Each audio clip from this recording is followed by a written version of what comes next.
Welcome to Back of the Rack. I'm your host, Bendez, and with me is Sondi. And this is a podcast where we talk about the games that have been neglected, the ones that sit on the shelf in any game store and people ignore or don't talk about. Not the blockbusters, but not the hidden gems, somewhere in between. Just the games. This game. is just a game, right? Sondi, how you doing, man? I'm doing good. I'm doing good. Now that I have everything on dark mode, so it's not blasting me in the face. But before that, let me ask you, because it was just your birthday. Oh, yeah. So happy belated once again. Thank you. What did you do for your birthday? I went to a winery. I didn't really want to go. They kind of just woke me up and was like, hey, get the fuck out. And I was like, okay. Drove me all the way out to the middle of nowhere. And went to a winery. Yeah, it was pretty nice. It was pretty chill. And then that's when I got a birthday present. A guitar. Oh, wow. Yeah. That's slick. Wait, where's the guitar? I don't see it. Oh. Ignore it. This is not my guitar, but this one is my guitar. I don't feel like pulling it out because that would be a lot of work. But yeah, that's fine. Yeah. It's, all right. I've never played guitar ever in my life. But I want to learn. So yeah. There we go. Damn. So, are you a fan of wine? Are you a wine connoisseur? I'm a fan of getting drunk. That's what I'm a fan of. Okay, so I guess that being said, are you a fan, or are you, is wine drunk different than, beer drunk or straight liquor, whiskey drunk or something? Is it feel different? Because I've heard many things. I don't drink wine. See, I don't really be getting drunk off wine, but I guess that's just because like my tolerance is so high because I like drink like I drink like gin and juice or like Hennessy, Crown Royal. Like I drink stuff that makes you go like ooh, and then that's all I drink. I got to the point now where I can drink like half a Henny bottle before I feel something, which is not a good thing to say. Now that I think about it, that's actually a problem. We'll edit that out. Don't worry. No. Oh, are you a fan of? So that's cognac. Do you like Scotch whiskey? Yes. If it's brown, I dig it. If it's silver, don't bring it near me. Okay. All the silver stuff tastes like high school. I don't know how to describe that. Yeah, because you like mix it with juices and everything. Yeah. Like dark liquor, you don't typically mix. You can like rum and coke or something. Yeah, it's an acquired taste, but like white wine, not white wines, but like white alcohol, it's clear, I guess is the better Clear, word. there you go. Yeah. It's like the party, like, yeah, dude, drink this, man, it'll get you fucked up. Like, it's nothing like, nobody says that with whiskey. Nobody's like, hey, man, drink this whiskey with coke, it'll get you turned up. Right. They go, no, drink it because it tastes good, and that's why I like Exactly. The drunkenness is a afterthought. So then what is your drink of choice? My drink of choice is currently Crown Royal. There's a salted caramel Crown Royal. It comes in like a cute little like orange salmon like bag. It's really nice. I've seen it, yeah. Like 1 cup is enough for me, and I'm like, oh man, like that is my like. It's so smooth. It tastes like juice. Crown Royal, that's Canadian whiskey. Yeah, it's like right? a little bottle. Look like a like a teapot. That's what it looks like. It looks like this. I don't know, like throwing up Naruto signs. Throwing up gang signs. We'll edit that out. Don't worry. Yeah, I think I love Scotch. I'm a huge fan of like Scotch, not bourbon. I do like rye whiskey and stuff, but my go-to is probably just like a Glenlivet neat 12-year whiskey. Yeah, Glenlivet. Yeah, I gotta look that up next time I'm in the liquor store. I gotta look that up. It's well, I mean, the bottle I get, my everyday drinker bottle, which I don't drink every day, but it's like my daily driver. Don't worry, wait. I'm sipping right now. Yeah, it's like $20. It's cheap. Oh yeah. But yeah, I'll usually get like fancier bottles like for my birthday or as gifts and stuff like that. But oh yeah, it's smooth, but it's also like it's very earthy, and it's smoky, and yeah, smoky, like it's peaty and smoky and alcohol. All those. But Yeah, so Sondi, you turned how old, my man? I turned How old? 16. It's crazy. Yeah, man. It's Nah, great. I am 20, 24. You're 24? Yeah, I'm a baby. What? Yeah, 97. I'm a baby. I had to think about that for a second, cause like by I've already rounded up myself to 25. Like, Yeah, I thought you said 25 last time. I was like, oh yeah, there's like a 5-year difference roughly between us. But now there's a bigger age gap. yeah, it's just because like I always round myself up to 20. Like whatever the next year is, I round it up after May. I'm just like, whatever, bro. I'm 20, whatever. So I've been saying that all year. I'm 24. So now when I turn 24, I'm like, You shit. start losing count. How old am I? Yeah. But Damn. Okay, so I'm the father of the podcast, and Sondi is he's the son. You're my son. I'm the baby. You're the baby. I'm the Nintendo Wii baby of the podcast.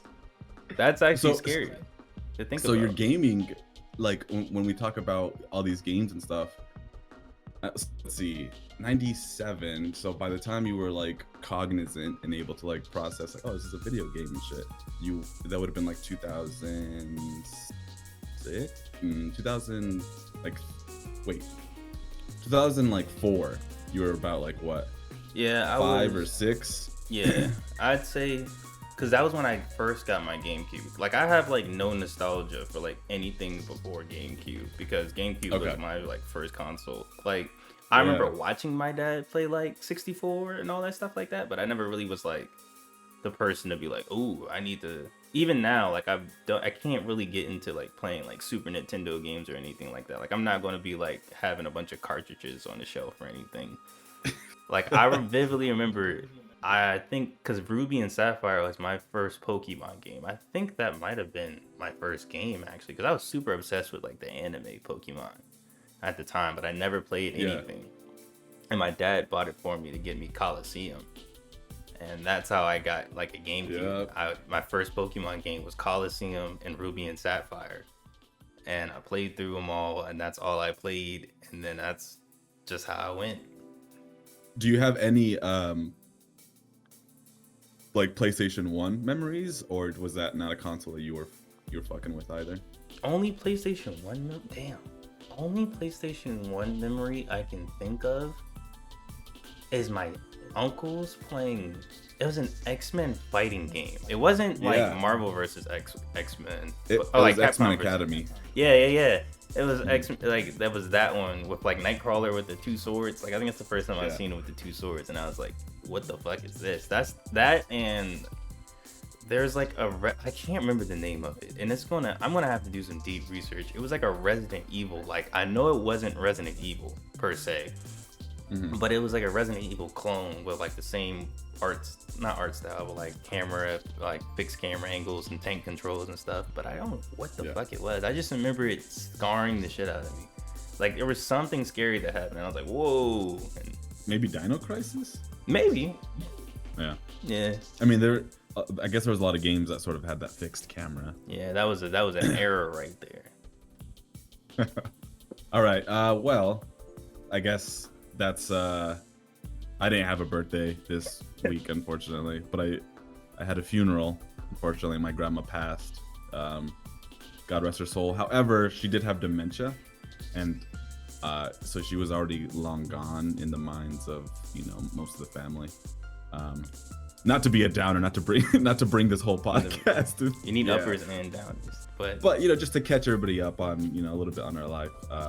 So I've been busy with that, but in the interim, in between, the new game that we've sort of been playing, and we mentioned in the last episode, is Second Sight. So Sondi, I guess this was your pick, so why don't you kind of lead us into the introduction? So Second Sight, I don't know how to describe it. It's like, I guess give us the let's talk about the like release date and like the who developed it, and then we can go into like what the hell this is. Yeah.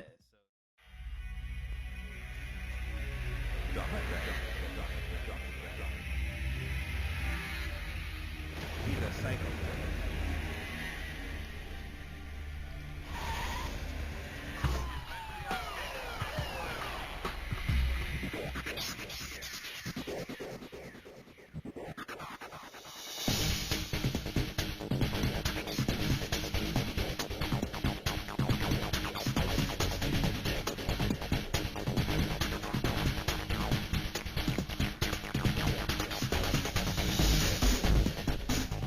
Where am I?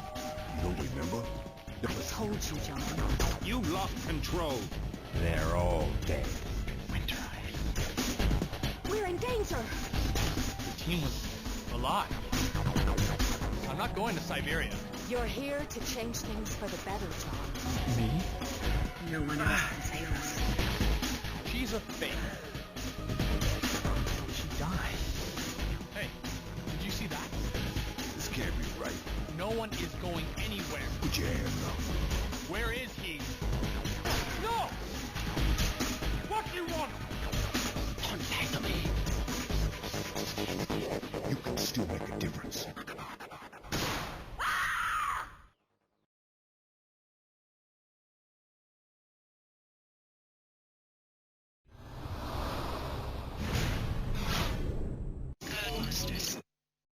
This is a game, you've probably seen it. I'm gonna grab the cover really fast. I should have been more prepared. So, you've seen this cover before. Every time. You have seen this cover before and gone, what the hell is this? But as you can also see, it's by Codemasters and Free Radical Design. You probably can't see that as out of vision. Okay, but Free Radical Design is the same people that made Timesplitters. This game came out in 2004. It is by the same people, same art style and everything. So once you see it, you probably see some gameplay and a trailer that already popped up. That is Timesplitters, all right. It came out on everything except for, yeah, it came out on everything, yeah, at the time, right? Wait, who Codemasters was the publisher? Yeah, so there was some And publisher issues because there was supposed to be another bigger publisher from what I've read, and I theorized it would have been EA, but they turned it down, and so because of that, they had like to scramble to find a publisher, and Codemasters was the one to pick it up, and they only had like 6 months left of like they were like, okay, we're gonna drop this in like 6 months, and they're like, whoa, okay, market the fuck out of this, and just had to go along with it. when was your first or when did you first hear about this game? Was this something that you've recently like, oh, I remember it and I'm picking it up, or did you already play it when it first like I've never played this game what? until I got it from cause like when I first got GameCube, I was looking up like video game lots and stuff on eBay to try to like boost quickly the collection. And this game was always in every freaking lot. And I was like, Lot, what the yeah. fuck is this? So I bought one time, never played it ever, like I don't think, until right before I moved. And I played it and I was like, yo, this is crazy. Like this is actually a pretty interesting game. It's not what I expected because I just see gun, dude holding his head, second sight, and I'm like, it's another generic third person, first person shooter. I'm not thinking nothing of it. Mm. And that's my first time playing it was a year and some change ago. Oh, okay. So, I don't know why I assumed that you had played it like a couple years back and you rebought it and like you wanted to play it Oh again. no, I've never That's what I played thought. this game. I Okay. never saw it until like I now that I see the cover, like I think about it, I'm like, yeah, I did used to see this cover all the time. But like Yeah. I never was like one of those. I was like only anime. If it's not anime, I'm not picking up the cover. And that was me back in the day. Yeah. I think whenever I went to my local like game store, like GameStop or there's another store that sells like used games called Bookman's that I always go to. I would always see it, but I was kind of like you, where I was like, if it's not anime, if it, I'm just like, Who's gonna touch and the that? cover, exactly, and then like the cover sort of looks weird, like it doesn't tell you a lot about the game. Yeah, it's kind of like I'm just like, it's like a real image of a man, which is like weird when they do that, as opposed to using the in-game render, of the whatever the character. Yeah, and there's nothing else. Like it's just a straight black background, like straight red. Like it's really interesting to like see it. And yeah, the red is not even the color palette of the game. At all. Like, There's there's like only no one red. room in the game with a red color palette, and that is like at the end of the game. Yeah, it's yeah. There's not a lot of red in there. Yeah, so I would always see this game, and I want to say, that I picked it up when I was like younger, and I played it for a little bit, and I thought it was too difficult, and I fucking returned that shit. You probably you probably did. I was like, what is this? Because I will be honest, as we get into this, a lot of my observations and I guess the reason that I took a little bit longer to complete it was because some of this, like, it was difficult for me. I don't know if I'm just slow. Oh no. Like it says 6 hours on the clock for me, but it's probably I probably have more time than you. Yeah. Like just from cutting like gameplay, like if you'll probably notice it in the gameplay from what I like sent you, like there's like hard cuts randomly throughout like the videos. That's because I cut like 30-40 minutes of like just shitting around because like I wouldn't know what to do or I'll get caught Yeah. by guards and get fucked up and have to retry like 70 times. So I think Yeah, okay. in-game time says 6 hours, but like actual game time is probably like close to 9, 10, 12, maybe 12 hours, I'd say. Yeah. Damn. Yeah. Okay. So then I guess I don't feel as bad anymore. Oh no, don't feel bad. Yeah, because I was like, damn, how did he beat it in, what'd you say, 6 hours? Yeah. I was It like, said oh, 5 hours and 59 minutes and like 45 seconds or something like that. It's how it says on the in-game time after the credits. yeah. So you have some notes about the developers. So why don't you go ahead and Oh just yes. tell us a little bit about what the hell they're There are all about. actually some good notes just to help give more context to this game a little bit. Like the original developers, like Free Radical, they were the guys that was originally at Rare that masterminded the GoldenEye series. So that's why Timesplitters is kind of like GoldenEye 2-esque a little bit when you play it.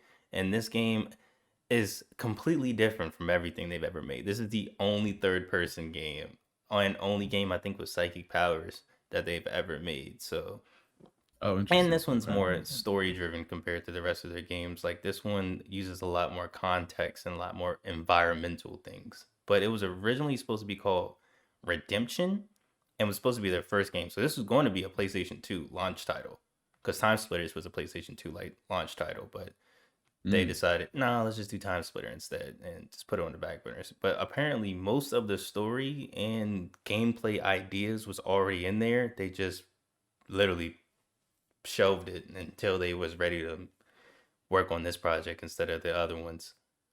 Yeah. They are no longer here with us though. Free Radical. They God rest their soul. they got eaten by the Star Wars train. They the OG trilogy, OG duology of Star Wars Battlefront games, they originally had like it leaked a couple years back, Star Wars Battlefront 3, and it was going to have like seamless transitions. There we go, that's the word. Seamless transitions from ground to like space combat and everything with like a whole campaign. But then they went on to they got canceled. Then they got bought out by Crytek, and they worked on Crisis series. And then they got bought out again by Deep Silver and made Homefront 2, which is why also in the news you just saw that there's a whole 4K remaster of the entire Timesplitters 2 inside Homefront 2, just like as a cheat code. What the hell? Oh, Yeah. What's interesting too is that I looked up a lot of the people that worked on this game, and yeah, a lot of them kind of splintered off when Free Radical Designs was dissolved. But I think I did see a lot of people working on Crisis 2 and Homefront, and I thought that was interesting. And I tried to like make connections from like little just playing through the game. You know, I tried to see like if there was any like design philosophies that carried over to like Crisis 2 and 3. Did you play those? I played Crisis 3. I do remember playing a lot of, but I think I played mostly the multiplayer for Crisis 3 compared to the single player. And there is a little bit of that open-endedness when it comes to its story and its gameplay. Like the narrative structure is I don't know if they just like to play with this tool, but going from the past and then going to the present, that's in Crisis 2. Oh, And that that, is? Oh, yeah, wow. yeah. So that DNA, I'm not sure if like the writers were involved, but it's just interesting to see like that same sort of going to the past and then going to the present, and then it kind of all colliding at the end, like it does in Second Sight. It's kind of Huh. just it's like, That's oh, actually okay. really interesting. I didn't even know that Yeah. was the plot of Crisis. I always thought it was that game that people were like, can it run Crisis? I never really, to be fair, I never really knew what the plot was, other than I think the first one being like super soldiers or something. Isn't that the plot? Yeah. Pretty much. Yeah. So, something like that. I played Crisis 2 first, and that game is really like I like that game a lot. And then I played Crisis 1 because they like ported it to the PS4, I want to say. Yeah. So I played it on there, and then I played 3, and it kind of just started to become a little like a little wishy-washy. But did you ever play their Homefront 2? I have played Homefront 2. That is one of the games I feel like I'm probably like the only person to play through Homefront 2. I played it on PC and I was almost about to play it again on PS4 just to do the cheat code for like because that Yeah. just came out. They've released the code for it now, so you can just see it, just so I can play Timesplitter 2 for free. Yeah, that's pretty badass. I do know they worked on Dead Island 2 before that went over to. It went from the people that made Dying Light. It went from them. Deep Silver, was it? I went from them. Then it went to Free Radical, or the new Free Radical, correct, whatever. It went to them, and then that version leaked. That's the only Dead Island 2 we have seen is this leaked. I don't even want to say alpha. It's probably like pre-alpha footage. It's like technical alpha. And then now they're not doing it. And that's the last we've heard of them. It's kind of sad. Yeah, the writers and the director, they have not done anything since.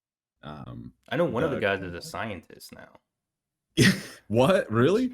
I watched an interview this morning actually with one of the guys talking about the Timesplitters series, and he's a scientist. He doesn't even do video games anymore. Oh, he's like, yeah, that was just some high school like shit that we were doing. Yeah, I just wanted to flex my muscles. Yeah. The concept creator, what's his name? David Doak. Yeah, that's the dude I'm talking about. Yeah. Oh, okay, yeah, that's like that was the last concept he came up with, and I just thought that was interesting. He's like, he's credited as the concept creator, and like if you look at his discography, filmography, if you look at his gamography, like it's like the last thing that he did. I was like, damn, that's interesting. Just to be like, yo, I have this idea for this game. You're gonna play this dude who doesn't believe in like paranormal and then this and that, and then just dip out of games. I just leave this game out there for and then I become world to play. Scientist. Yeah, and then and now I'm a paranormal scientist myself. There is the lead character artist, and that's actually interesting. I was reading the notes on here about it as well. I didn't even realize that the lead character artist. Well, so Ben Newman was the lead character artist on Second Sight. He was him along with two other guys, but he was like the lead. Okay, so he kind of just pointed fingers to go do this. He didn't really. Yeah. Well, no. So he came up with all like I put some of his artwork in the document, and if you look through a lot of his artwork, you can definitely see that it's his style. Yes. That's sort of printed on both Timesplitters and Second Sight. Oh yes. And I think he just just for the sake of like not being overburdened with all the designs, he had two other lead designers or character artists that would help. But he always approved all the designs to make sure it was all consistent. Okay. Okay. Yeah. So, and that probably makes sense why there's like a lot more tame compared. Well, Timesplitters is also going through. That's also going through time, but like more sci-fi.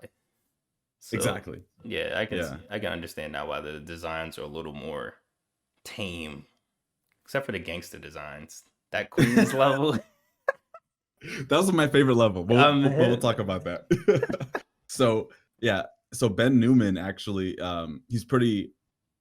I guess he's pretty well known within like the gaming character artist like community, and his designs are like really sexual, and like he has like Oh a yes. fetish for like contortionism, and if I don't know if that's a word, contortionists, but he yeah, he's just all over it, that kind of stuff. And it's just interesting, his designs are so muted in Second Sight, because Second Sight is so like, I want to say down to earth, but it is pretty fantastic in some areas. But it's more Grounded. fantastical. It's like that movie Push with Chris Evans and Dakota Yeah. Fanning, where it's like it's still psychic powers, but it's very realistic psychic powers.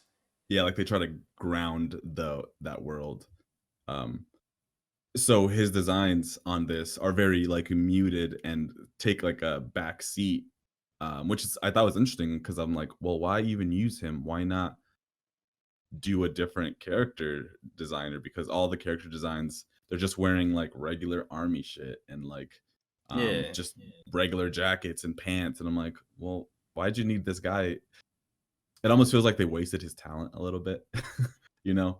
But yeah, I think he's the guy I did the most research on, because he was the one I found the most about, and I really did enjoy like the art style of this game at I guess at face value. Yeah. Yeah. Another interesting tidbit, I would say, and this I hate to bring this up, but like Do it. PsyOps came out a couple months before this game. Like, it was kind of fucked up. Like, because you got to remember, like, this game was supposed to be a PS2 launch title. Like, this game was in the works for like years. And then, soon as they announced their game, PsyOps gets announced, which is pretty much the exact same game. And then, on top of that, it released 2 months earlier. So it's kind of like, what do I do? Yeah, I was looking at the like release dates, and the 2004 was that was the year for games. So Yes. much came out that year that's like I guess classics now, or just like, I don't know, hidden gems and blockbusters. Like that year was filled with games, and PsyOps itself was overshadowed by like a bunch of other stuff that came out. There's a Lord of the Rings game that came out. Just a The good I one. didn't have a Was that Return of the Yeah. King? I want to say Return of the King. yeah. Oh wait, do you not like Two Towers? Or am I talking about Two Towers? One of the ones that's the beat 'em up one. Yeah, because Two Towers and Return of the King are pretty much the same. I think Return of the King has a little bit more like character RPG-ish. progression. Okay. Yeah. But and I honestly haven't played those games in a while, but so I was kind of looking to you to, like Oh, to no. know if which one All which I one know was is the that they better were one. fun to play. Yeah. Did you play PsyOps? I have very fond memories of playing PsyOps. My dad actually loved that game. And it's actually freeware now. So like you can just download the game right now for free. Like just Google it real fast and download it and play the whole thing. No piracy measures or anything like that. They kind of like just Oh. released it open source. So I think back when I first got into PC gaming, that was one of those ones that I first played again. Like I played it as a kid and then played it again as I got older. So I have very fond memories of that game. Yeah. And that game it has a lot more psychic powers. Like there's pyrokinetics, there's like electricity. Like it's a lot more action oriented. It's a lot. Imagine Second Sight when when you get into a firefight, but like your powers actually help you. That's yeah, PsyOps. that's that's a good way to put it, because it be feeling like that sometimes. Yeah, so I guess we should talk about our impressions about this game, because this was my first time playing it, and your, I guess, second time play. Well, first Yeah. time playing through it fully, right? Yeah, so Okay. I think the one mission we both are going to talk about the most is the last mission I played, and then I restarted again when we said we were going to do this again. So Yeah. So my this game was interesting. So I remember always seeing it, and if I had bought this game when I was like younger, because I used to do this thing where I would buy a game from a GameStop or whatever, and then I would just return it 7 days later so that I could get a new game. So I didn't really have much time with each game, but it was the only way that I'd be able to play a lot of games was to just essentially keep that money in like a loop, just using keep the it same going. just keep it going, never like fully investing into the game. It was just like, okay, so I have um Tales of Symphonia, on GameCube for, like 7 days. That's Yeah, not and then going. like That's not yeah, enough no, time. so I had to like return it, and then to get something like Second Sight, and I feel like Second Sight would be one I would probably return like within like that next hour. Be like, Mom, can you take me back to the store? I this actually don't this like is this. Take me back tomorrow. I'll walk up there. because this game it was challenging, Very. and especially like for like a younger kid. Like I was like, there's not a lot of direction, um, and I guess that was sort of the thing with the games back then in like the 2000s. It, Um, it does not help yeah, as well that this game relies heavily on like environmental design. Like if yeah. you aren't like paying attention to like very minute details, you'll miss out on like a lot of things. Like there was one mission where you need to sneak into like a room. It's like a little small shining box. And if you click that, then you get a floppy disk. Then you got to go to a computer, sign in, literally drag like on the GUI of Oh, the like computer yes. screen, like literally drag it from the email Uh-huh. onto the floppy disk, pull the floppy disk onto another computer and load it all up. Like it's just like Which, I would have never thought of that shit when I was 6. yeah.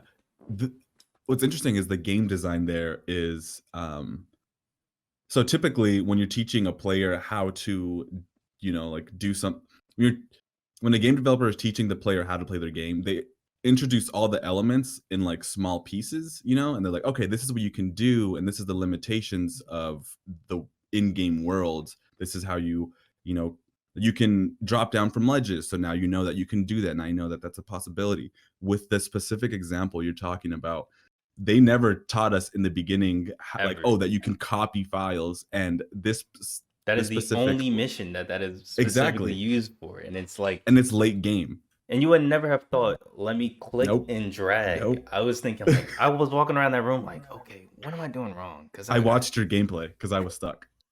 I watched you struggle, and I was like, how did he know? And like, you were like clicking on stuff, and I was like, I don't know what to do either. And then like, it finally clicked. I was like, okay, so I have this floppy disk, and I know that I need to like put something on it because a window comes up. It was don't just know the how to put it idea of on. like, yeah, like how do I copy it? And then also it didn't help that the video that you were trying to drag onto it or whatever, that played in a separate room. Yeah, Do and you a remember that? complete Yeah, yes, in a completely whole other room. So even after you, right. even if you like, if you saw my gameplay, even if you stealthily knock out the 2 people, put everything in, you still got to sneak past the metal detector, which is even harder, and then go into the actual room. That was actually where I was stuck, and I watched your gameplay on it, Where and yeah, I set the you alarm like and you killed everybody. well, what you did was you used the telekinesis, and you like pulled the wires because Oh like yes, there's a cutscene where they kind of like talk about, yeah, I just fixed this metal detector. I just needed to jiggle the wire, and like I just was like, okay, whatever, like that's not helpful, but it yeah. was. Yeah, so I saw that you like pulled the little like wires or whatever on the metal detector and then got through, but I struggled for that level took me, which was halfway through the game, more than halfway through the game. That level took me like, I don't know, man, what, like 2 hours?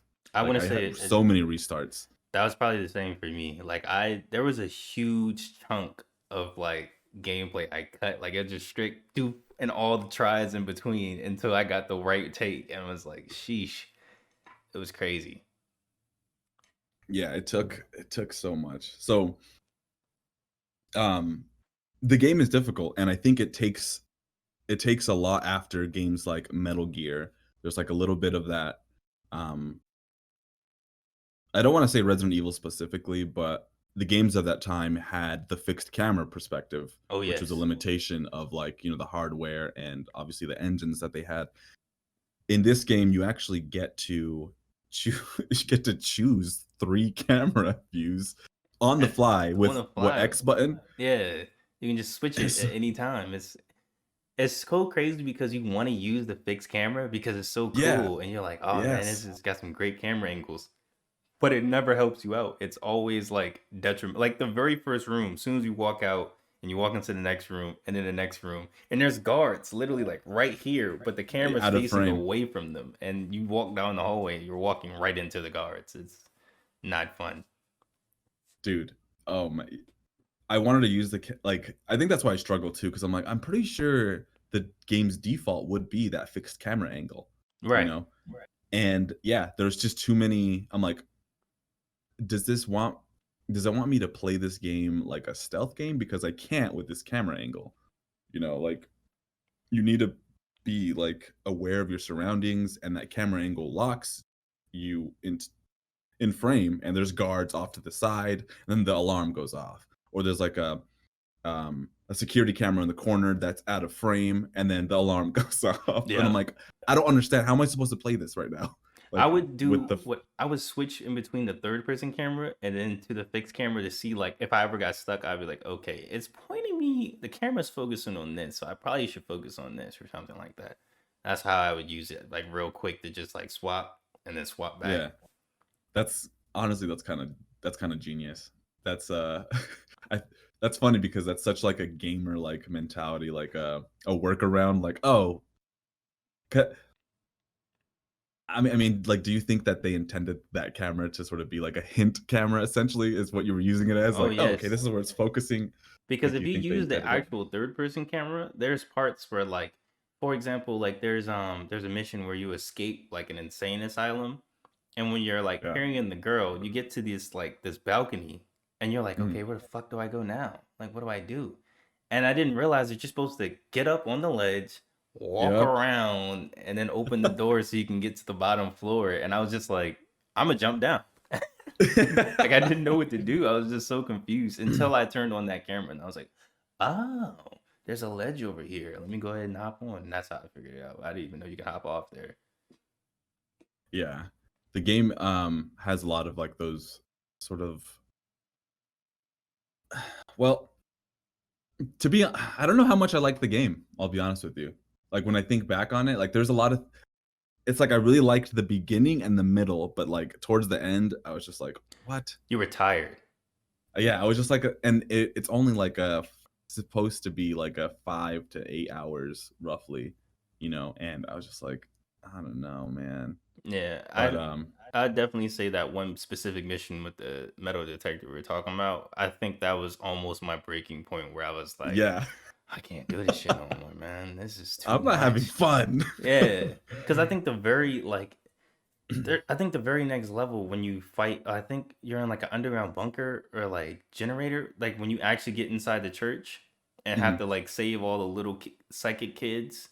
Oh my god, dude. That was That probably mission. my least favorite mission out of the entire Yes. game. Like that one was so hard. Like I didn't know what was going. Like specifically, like opening the door. Like there's like a door, Yes. and you had to press like a handprint. I didn't know what the fuck to do. I was like, what do I do? I didn't realize you had to possess the person to open the door, walk all the way over to a fucking computer, Yeah. log in, change it so where anybody could access. Like, I didn't know that. And then as soon as you click the computer, they start shooting you. So you gotta like do it real fast. It's not fun. That level.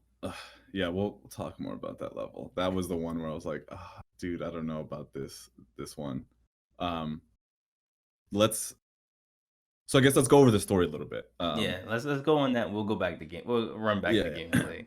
So for story, right? This is I feel like they really went full like Quentin Tarantino on this, as far as like narrative structure and design. This is really interesting because they do the whole like, going from the past to the present, and then they converge at the end, you know? Yes.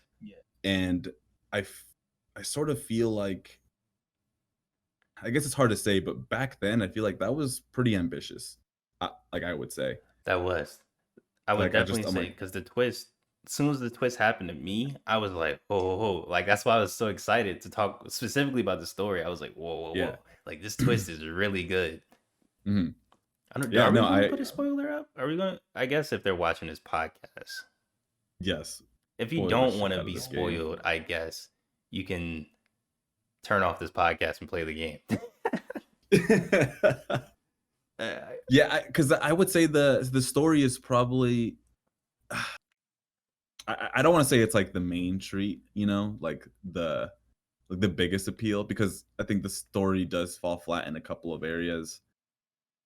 it does get very redundant. Like in the I think until like the halfway point, it does get very redundant of being because it's always the general structure is like I'm in the present. Something like the very first level, you're like, oh whoa, what's going on? And then he goes ah, and teleports into the past, and then does a flashback for the past. Then it goes back Yeah. to the present, and then Mm-hmm. repeats itself after you do. It just switches back and forth between that the whole time. Yeah, yeah. And I feel like this is like a really good, I, so to use Timesplitters as an example, Timesplitters has you going through different, like um timelines, I guess you would say, or dimensions. Yeah, And that's a great gameplay excuse, to give the player, some variety, and a new take on like the same mechanics and stuff like that.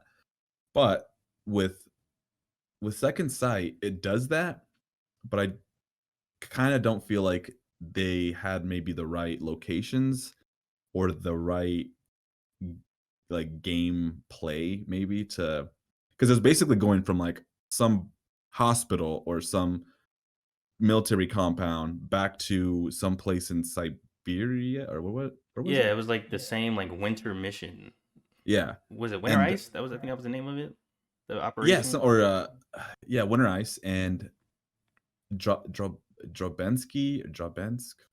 I can't remember the name, Zarensky, yeah, but whatever the crazy Russian doctor's name was.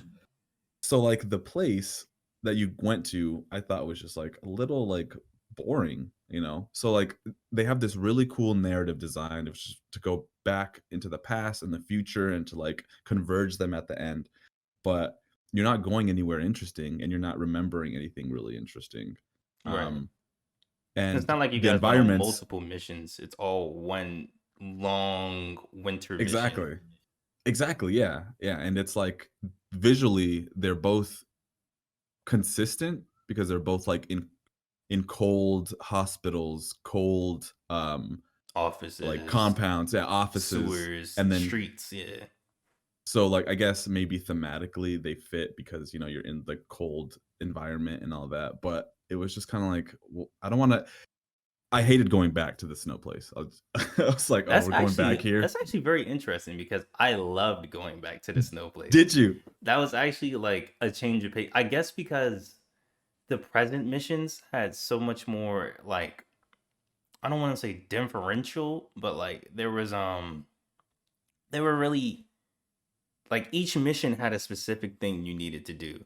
Like Mhm. the first mission escaping from the hospital or like going into the insane asylum or going through the sewer. Like everything in the present had like a specific thing that you had to do. Like the entire Queen's mission, not the leaving Queen's mission, but the like entering Queen's mission where you had to meet with the gangsters, talk to the gangsters, deliver the drug. Like all this extra stuff you had to do. It was kind of like I don't know, it felt like harder to me than like the fun of just shooting with the sniper rifle walking down winter ice. Like I think my favorite winter mission was the one where it was just you and the Sarge right before he gets right before the big twist happens. I think that was the part for me where I was like, okay, I really like these winter missions. Like it really felt nice and more concrete because I guess because I didn't have the psychic powers to like boost it. Yeah, I thought that was interesting too because they at some point you start, well, so I guess when you go back to those winter missions, at first you don't have any of your psychic abilities. So they take them away from you because it's in the past and you haven't um you haven't discovered that you have these latent just psychic abilities within. Right. And when you go to the future or the present, quote unquote, like you have those abilities, so you're going back and forth between having all these abilities, all these options, and then going back to the past where you don't. But then they start to converge a little bit, and then you start to get those psychic abilities. When you do go back to the past, explaining this is actually more difficult than I thought it would be. Without having like the Yeah, explicit spoiler, like yeah. So like there's that aspect, and I think maybe like the not having those options sort of frustrated me, and maybe that's why I didn't like these winter missions maybe. But also there was, I don't know, I did like that mission with the Sarge, the one where you go through the like the canyon, and then you end up in that little facility and you kind of yeah, have you have to to sneak through both have him buildings wait. and stuff. Exactly. That was, Yeah, I liked that one too. Because that was one of the, probably one of two memories that I have where like it felt open ended, that you could tackle it in any way. yeah, because in Ev- my gameplay, I snuck through the first building and then got caught in the second building and had to fight it out, like just shoot out, and like it yeah, was crazy. But I think about it, I'm like, what if I snuck through this whole thing? Like, how much of a difference would that have made? yeah. My girlfriend asked me, she's like, "So what is this game about?" And I was just like, what do you mean? Because this is the, I guess this is the interesting thing about games, right? Is you can ask, well, what is a movie about? And then you tell them the story. But when you ask what is a game about, you have the gameplay and then you have the story, and then it's like, oh, like okay, let's just use Dynasty Warriors as an example, It's right? a bunch of So so if someone were to ask, you Sandy, and they were like, hey, like what is it about? You'd be like, oh, it's about the Three Kingdoms era, and you play as these officers. But then you have to add the extra layer of the gameplay, which is like, oh, you play as this one dude and you're just mowing through armies, right. you know? So it was hard for me to explain to her like what this game was about. I was like, well, it's about this guy who's like a reluctant, a very cynical scientist, a very skeptical scientist, and he's confronted with the reality that his beliefs um, and his reality are kind of contradicting because he now has these paranormal abilities, you know. Right. But the gameplay, I'm like, but it's like a stealth game, and you're trying to like unravel this mystery, I guess. Like how would you explain it to somebody as far as like what this game is about? I would say the easiest way to describe it is sadly Metal Gear Solid with psychic powers. Even though that is Well, absolutely not what this game is. right. Like to ease somebody in, I would say that, but like the story is so integral to the gameplay because I think that's why I like the winter missions is because for me, like the charm ability, which allows you to turn invisible when you use it, made stealth super I don't want to say super easy, but like it was a lot easier than like in the winter missions. Like I think that's why that one mission was fun. Like did you ever peek with the doors? Nope. Yeah. I did just to see like what it was like, but I never used it because I was like, I didn't know, the game never taught me the limitations of like if I peek and they're there, will they catch me? Because you open the door, like when Yeah, you it's press the like peek full button. open, yeah. Yeah, so I'm like, can they see me? I'm not gonna risk that. I'm not gonna fucking no. Yeah, and I So I think never peeked. that's why I like this because it forced me to use all the gameplay options available to me, like actually going to the computer and turning off all the cameras, like hold on, so they don't see me. Like it felt like I was like more like because once you have the ability to just magically heal yourself or not psychically heal yourself at any time, it kind of dampens the allure of like, oh, what if I get caught? What's going to go on? I need to restart from the checkpoint because I got caught. Like I don't have to worry about that if I have healing. I can just heal up and then be good and have that annoying black and white effect happen. Oh my We're not even gonna talk Yeah. about that. Actually, you know what? I will compliment that. It's cool. As It's annoying cool. as it was, and this is actually like the really interesting thing about games and maybe our like maybe physiological response to like some of these like I guess stimuli. So when that happens, it was so irritating that it 'Cause sort of wanted you like to like not ever run out of energy, you know. It was yeah, like that. It would like crush the screen a little bit and then like open back up. and then like And I was black out your face, like like yeah. every time I'll be Yeah. like, oh Yeah, it my was so gosh. disorienting. Yeah, and it had like a sound too that really like just Ew. inherently, Yeah. just it inherently made you like not ever want to run out of that psychic energy. And I would Although always run sometimes you out couldn't as help soon it. as I get Yeah. charmed. Yeah, or like if you get caught while you're like charmed or like possessing Oh, something, it just yeah. lowers the whole bar and it's Which the worst. did it ever say that that was the case? Because I was so confused as to why like I wouldn't have any psychic mana or whatever the fuck it's called. Some SP. Yeah, special points, skill points. Like I can't remember it ever saying like, oh, by the way, if you get caught, you can't use any of your psychic meter. I noticed it. That's how I figured out that cameras could like spot you, even if you're like Okay. invisible. It's because I think I saw the camera walk in the room and it just ew and like Exactly. alerted the alarm, and I'm like, what the heck? I was invisible. How does this camera see me if I'm invisible? And that's how I realized it. I think that was like the first mission you get charmed when you have to like sneak into that one computer room. There's like 3 cameras in that room, and I didn't even realize it. And it just every time I'd be like, "What the fuck?" So I found out. I think yeah, that kind of happened. Yeah, well, actually, I thought it was like some sort of like EMP device or something. You know how games like will have, well, actually, Crisis.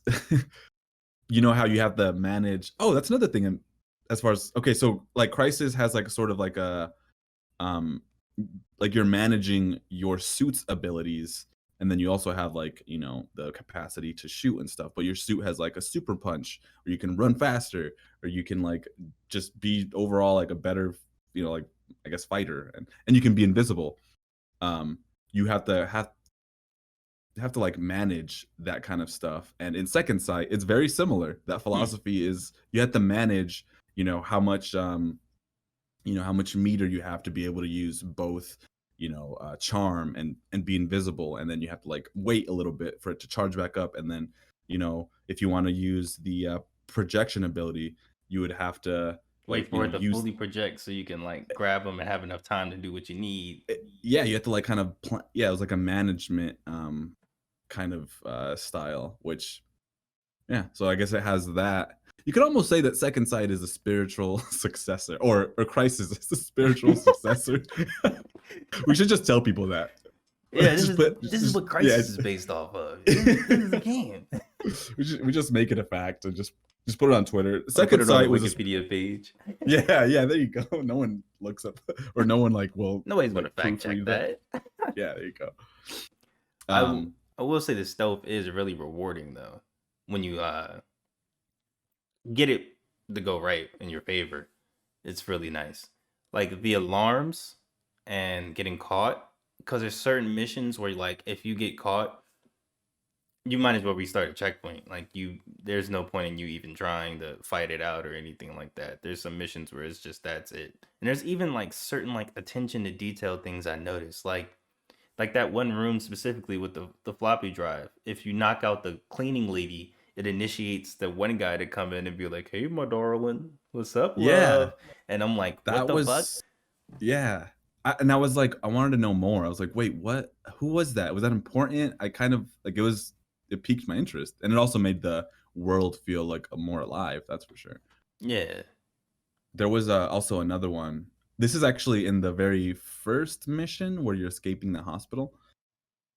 This was a very like strong story moment, but it wasn't like a main story moment. So when you're playing as John Vadek in the beginning and you descend the elevator and get to a specific floor, you walk out of the elevator and there's a guard, like who's sitting at his post, and there's a computer there. You don't really pay any mind to it, so you watch the cutscene and it's John Vadek, and he I think he like force pushes the guard and kills him instantly, Yeah, something like accidentally. that. Yeah. Once again, because we're so jaded as gamers, we're like, whatever, he's dead. We don't care about it. But if you go over to that PC, that computer that he was on, he's talking to his wife via chat, and they're having a whole dialogue back and forth, dude. And I was reading it, and it was basically like, hey babe, there's like, I think there's an intrusion or something like happening on the upper level. I'll be back. She's like, okay, I love you. And then she's like, oh, I'm gonna go grocery shopping after this. And just saying like some other random shit. And just like, hello, are you back? Or like, are you there? And obviously he's dead because you just That's killed him. actually I didn't even read that. That's actually Yeah. crazy. And she keeps messaging like saying, hello, are you there, babe? I'm getting worried. Should I do I need a call? Like, what do I need to do? And I'm just like, oh my god, I just That's- killed this man. yeah. And what's funny is that like me and my girlfriend, we will IM each other on Google Chats while we're at work. So like I kind of felt, I was like, damn, that's like what me and her do. And if I got killed, she would respond this exact way. She'd be like, babe, are you Are you good? Like, are you there? Yeah. Like, That's actually scary. Oh my gosh. I do know there's one later on. There's like a spot where like one of those missions where like you can read like a wanted poster for you where it's like wanted, dead or alive. And it's like a picture of you from the hospital. And it's yeah, like and you're like, will kill. Like I don't know if it changes depending on how you act, but it's like will kill unannounced or something crazy like that. It's just like talking all shit about you, like how you play the game. And I was like, that's cool. yeah. I guess that was the thing I was curious about too, is like, oh, if I didn't kill anybody, if I just tranked everybody, like would there be differences in some of the dialogue or that ending or that wanted poster, if you didn't harm anybody? I'm not that I'm in a hurry to go back and play a no. Yeah, not anytime soon. Yeah. So what did you think about Vatic, the main character, John Vatic? He is Playing as easily him. he is easily the strongest character in the game, as well as the only character I would say in the game. Like most of the other army people are kind of like just there to be army people. Jane was kind of interesting from like the beginning until like she magically disappeared from the rest of the story. Like she was like super super like interesting, and I wanted to see how much farther they could go with like her character, but she just ups and leaves. Same with the Sarge. Like the Sarge was super interesting to me, and then he just up and leaves too after his time is done for the gameplay. And the antagonist, I think, is the only. I think the kids, the little psychic kids, are more interesting than any other character other than John Vatic. Because even the antagonist, I still to this day don't really know what the fuck like he wanted to do or why he. Hanson? Yeah. Yeah, I don't know what he was trying to do. He just looks like a gecko. They all look like geckos. He looks the most like Rango. Ben Newman's designs, like their eyes. I don't know. It's funny, but yeah, John Vatic was probably the strongest character. Sarge, I liked him, even though he was pretty much like a discount Barrett or Mr. T, very like standard black military sergeant guy. We gotta You've get to seen the a war. bunch- Yeah, yeah. And Jane was cool in the beginning. I thought there would be more play on like him, because when John Vatic and Jane are sort of both introduced or both meet, there's a tension because John Vatic is a skeptical scientist and she's like this Devout psychic. yeah, exactly, yeah. And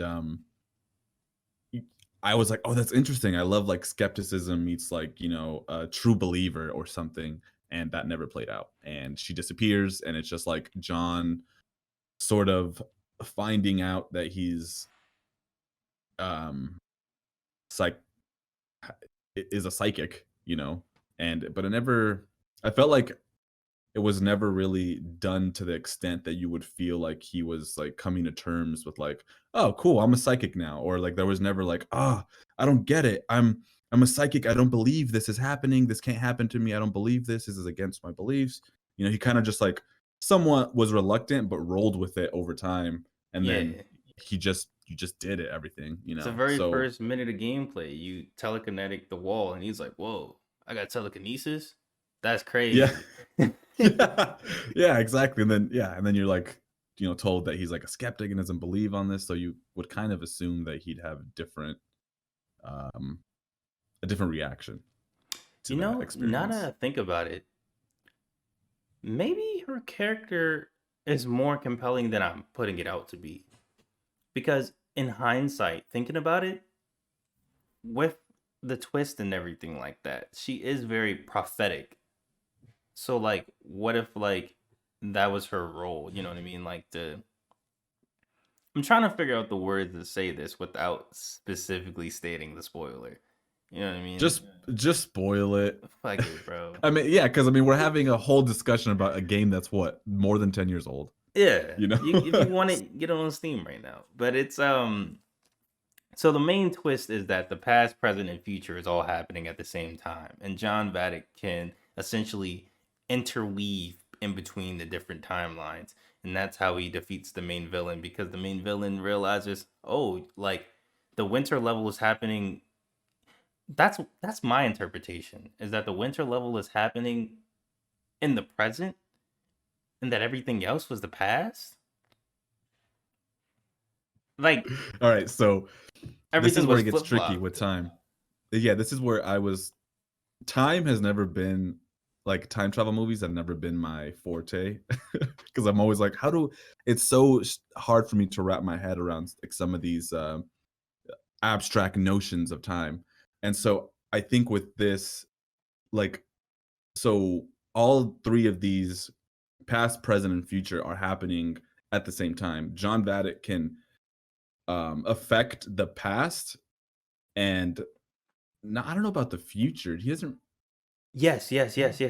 Because in the asylum mission, she has the same stopwatch that Oh, he that's right. has. Yeah. So Oh there's shit. like, It yeah. just kind of So hit me right now where I was like, oh shit, she did have that and he didn't get that until the past. But if that he got that in the past, how should we get that in the yeah. So it's definitely a game. It's almost like the movie Mementos. Have you heard of this movie? No.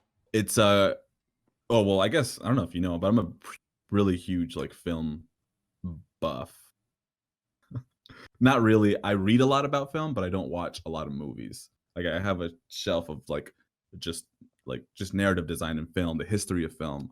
I love movies a lot. I haven't seen every like movie. I'm not like one of those guys. Oh, have you seen this super obscure movie? But you know, I'm just I I think I more appreciate and really love the craft of making movies. Okay. Yeah. Um, so um, Mementos is Christopher Nolan's one of his first films, and it stars Guy Pearce, and it's essentially like this game where it's like going in the past, and you're trying to want like it's wow. I wonder if they actually drew inspiration from it because it's What year, basically like what year did it come out? 90s? no, early 2000s, maybe. Or what if Christopher Nolan stole from them? Let me double check. Hold on. What if he played the game and was like, hey man, He's like, you ever played the fucking second brilliant. Sight? Shit is crazy. Guys can make a movie out of this. Memento. Memento is the movie. 2000 came out in 2000. Yeah. Psychological thriller film. So basically, like the character. I mean, I don't know if I should spoil it or whatever, but he's basically, you know, has amnesia and trying to piece together what happened in the past, and then turns out he's like living in the future, and then it converges somehow. Um, but it's really hard to do, and these types of movies are really hard to wrap your like head around sometimes because there's so much time travel, and when we're experiencing time as people and as gamers, really like you're only thinking about forward, and we kind of, you know, subconsciously will think about like the past, like, oh, what I did yesterday and stuff, but we're usually only thinking about present and future, and we think about it in a very linear way. So I think when games and media sort of try and like, oh well, this is all happening at the same time and he can move in between, you know, Yeah. it's hard for us to like, well, where is now? Where like it's hard Where for do us I to find a point of start? reference. Yeah, Because exactly. even Where's now, the like beginning and the I'm end? thinking about certain situations in the game, and I'm like, wait a minute, but what if that happened? But then, like, I'm trying to piece together the actual timeline of when everything happened. When the events, exactly, yeah, it's difficult. It's just so crazy to think about, and I don't really know because the ending is just it puts you in that spot. Yeah. Yeah, the ending was like I was kind of what? The ending made me realize like, is this really good or really confusing? Okay, I'm glad I'm not the only one that finished because there's one specific mission, or like I think towards like when the twist actually happens, when like, or maybe right before it. There's like like if you start like losing or if you die or something like that, you'll get these Mhm. weird cutscenes of like Yeah. yeah, of him getting like interrogated, and I'm like the first time it happened, I was like, what the fuck? What did I just do something different? Wait, what's going Yeah. on? Like I thought like the game was going to keep going or something like that. It was so Same. confusing, and I didn't know what was going to happen. I think the ending, other than how they defeat the main villain and the actual final boss fight, it was a really good ending. It was like an Inception ending. Kind of, not Yeah, really. But yeah, that actually gameplay element was really cool. Where you would die and it would give you like a special cutscene, and it almost made you question like, wait, what the fuck is happening? Is this like, was I supposed to die? Cool, then I just watched this cutscene, but then it play this cutscene out, and it was John Vaddick, the main protagonist, in a interrogation room, and he's being talked to by the antagonist, and I think the antagonist is trying to convince him. He's trying to like alter his memory of what happened, because I think he's suggestible right now, or not right now, but in the game, whatever. Yeah, so that's actually a really cool like gameplay little element that they added. Like that, I think because there's like a should be couple of them. explored. Yeah, there was Yeah, a couple of they're them. different. Although like they do get repetitive after, because especially if you're dying a lot or have to restart or whatever, they get a little repetitive. But I thought it was really cool. I like that aspect of it. Yeah. It's neat. So what do you think about the psychic powers specifically? Just to give like a little list, just so we can do like a tier list. Let's do a little tier list real quick of all the psychic powers. There's charm, which you can use Yeah. to seduce people and turn Yeah. invisible. There's Psy Blast slash Psy. What is it from Dragon Ball Z Tenkaichi 3 when you do like this? Is it super explosive wave? And you just do a The giant burst, I think. yeah, Is that what it's called? it's a Something like giant that. AoE Psy Blast. Yeah. And then there's Right. there's telekinesis, which gets upgraded to where you can now actually pick up people. There's healing, and then there's projection, where you can like astral project yourself and then like remote activate certain objects and features, go through laser walls and stuff like that. And then you can also use that to possess later on in the game. Is that all the powers? That's it, right? Yeah, that's it. Yeah. It feels like more because some of them have dual functionality. Yeah. Like charm, you can affect people's like mind or whatever, or it makes you invisible. Yeah. So I would say that projection was my most used. Huh. That's actually that would interesting. be that's my tier. I would say that's number one for me. Number two would be healing. I mean, it's got to be That should be what. first. I will say though that the animation work on some of these it's really incredible. I'm also a huge fan of like animation, and the animation director, I forgot his name, but like they did like the projection animation, while I think it's a little long in the tooth, like because you press the button to like project and he goes through a whole like fucking like yeah. And you can't like get out of it. You can't cancel the animation. You have to like let it play through unless you get shot, then it cancels. But the healing animation too, like where he's The like, healing animation is really good. I really like it, It's especially trippy. how vulnerable it leaves you. Like, especially if you have to heal from like low health and use all your mana to like heal back up the top. Like Yeah. that's when the effect of like the camera fuck ups film effect really like pops and is like really nice to me. Yeah, I would definitely agree. Healing charm. I never got to play around with like the charms suggestive, like, making people calm down, except for when you're guiding Jane through the asylum and you have to like calm her down or call her to you. But I use that a lot, because you could go invisible with it. Um, and then the telekinesis and side blast I use the least, I would That's say. actually interesting because I would put them In A tier, S tier. all in A tier because charm was my most used one. Like that's why I was saying with the winter levels, once you get the psychic powers, it kind of defeats that purpose. Because there's one mission, like I think the last like mission by yourself in the like winter levels when you have to sneak past all these guards to get to like a church. Mhm. I just charmed my way through the entire thing, and then I got to the church and was like, wait, what the fuck? What do I do now? Where's the key? And I didn't know, Yeah. so I had to charm my way all the way back, find the key, charm all the way back. So, but telekinesis.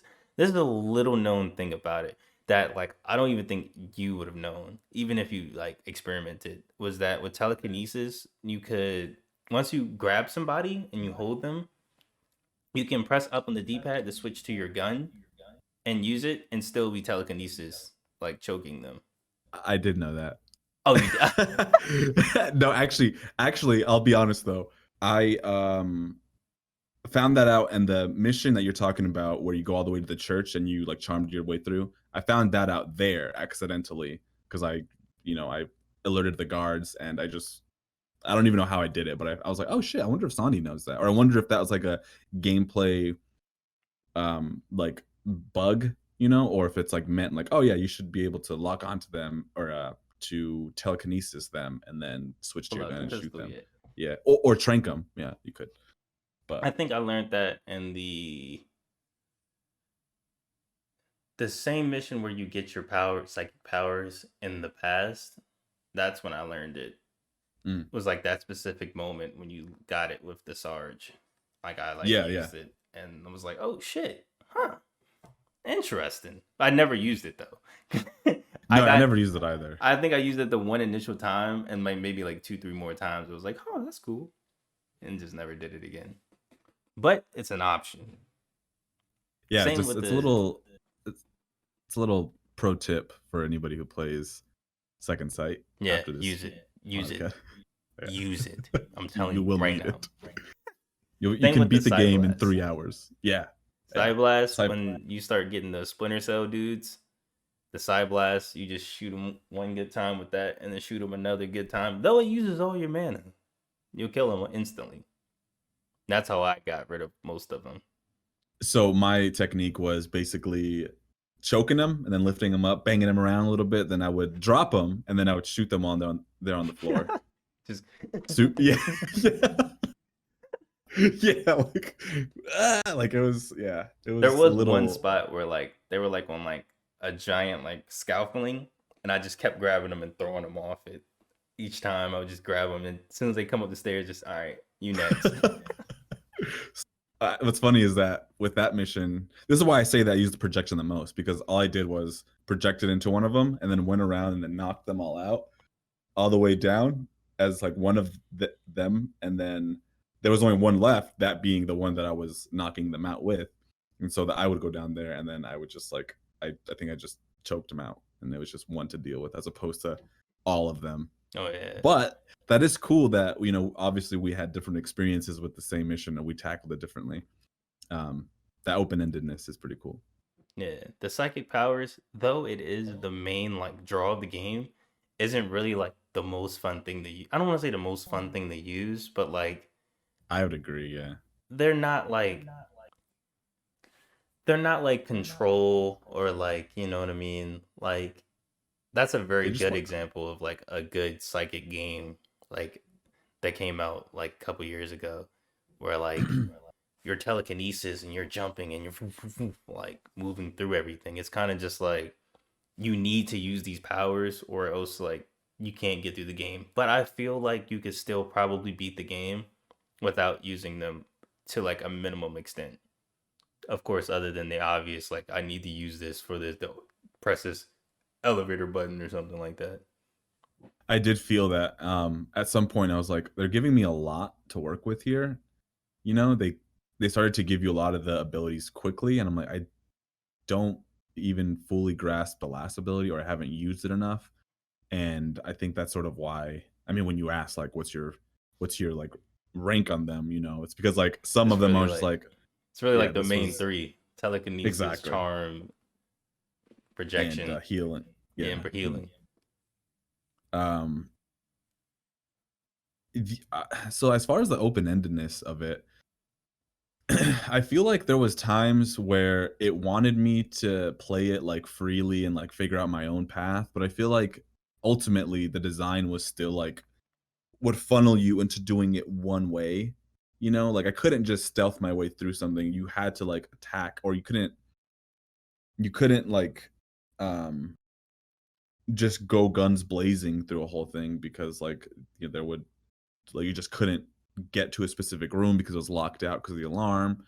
Um you really had to use like a mix of things, but I feel like that mix of things wasn't always like whatever you wanted to, and that the answer could like you could plug anything into the answer and it would work. It's like, no, you need to find the right mix of things to solve this problem. Does that make sense? Yes, because the asylum, no, not the asylum mission. The asylum mission, you can kind of run and gun it, but it wouldn't really help you out at all. You know what I mean? Yeah. But like, I feel like that's a good example of like what you're saying with like plugging it in the answer, because you could go guns blazing, and there, I think we all like did stealth as long as we could, and then as soon as the alarm, we just like, fuck it, bro. Yeah. I'm almost there. I'm just gonna do it. Yeah. Yeah, there's a lot of instances like that where I'm like, well, I thought to myself a lot like, how does this game want me to play it? Like I'm like, I Yeah, want to play it this way, but it's like this is not working, so I'm guessing I need to do it a different way. But I have so many options, and it was difficult sometimes to narrow it down with no direction, you know. And then obviously there's the environmental storytelling part that you're talking about, where it's like, you need to pay attention to what's around you. and there's very And small details that you could miss because the openness of the level could lead to you missing, like for example, that floppy disk, and then you yeah, would have to backtrack and find it because there's certain things like that that you need the floppy disk in order to beat the level, but you yeah. could entirely miss it from the way that you play the game. I don't know. I guess as far as stealth, I don't think it worked for me all the way. I Stealth was more frustrating to me, I would say.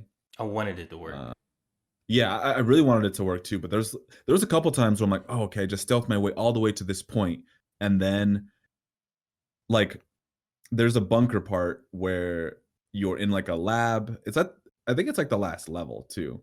Like you're in a lab and you basically have to get to that room where you have to like um possess somebody. God, what the fuck? It's that room where you can only open it with the door, the handprint Oh yeah, thing. yeah, Like, yeah, yeah. yeah, That's yeah. yeah. It's that level, and I snuck past two guards, and I took one out, and I took the other one out, and like they just respawned back in front of me because I got caught. And like I turned around and like there was no one there, and then I turned back this way, and then there's like three guys just like in a corner just spawning. And I was like, how? I'm like, that's not rewarding. Like I just went through all this work and like I just got caught, but like they still shouldn't have been able to see where I was at. It was just like the game knew like, oh, you're in this corner, so we're gonna spawn them here, you know. And Yeah, it was a little punishing. I was like, well, I don't. So then there is a specific path that I need to take, and it's not as free as you want me to think. You're because lying that's to me, game. yeah. I had that same interaction with the floppy disk level where like I think there was one instance where I did alert the alarm, and I kept killing the guards real fast, but then like one would be like, "Hey, something's going on here," Yeah, and like set the alarm, or like the alarm would just never shut off, and I had to press the button, and then it would just shut back on. I'm like, "What the fuck?" Like, exactly. Yeah. I have here in my notes for the story, I put tutorial sequence reminded me of Atlantis, the Lost Empire. I don't know. Okay, so have you seen The that character, movie? yeah, the characters are very like the military characters are very Atlantis. Like I'm gonna be this trope specifically. Yeah. Yeah, I was like, "Whoa, you're like, what was his name?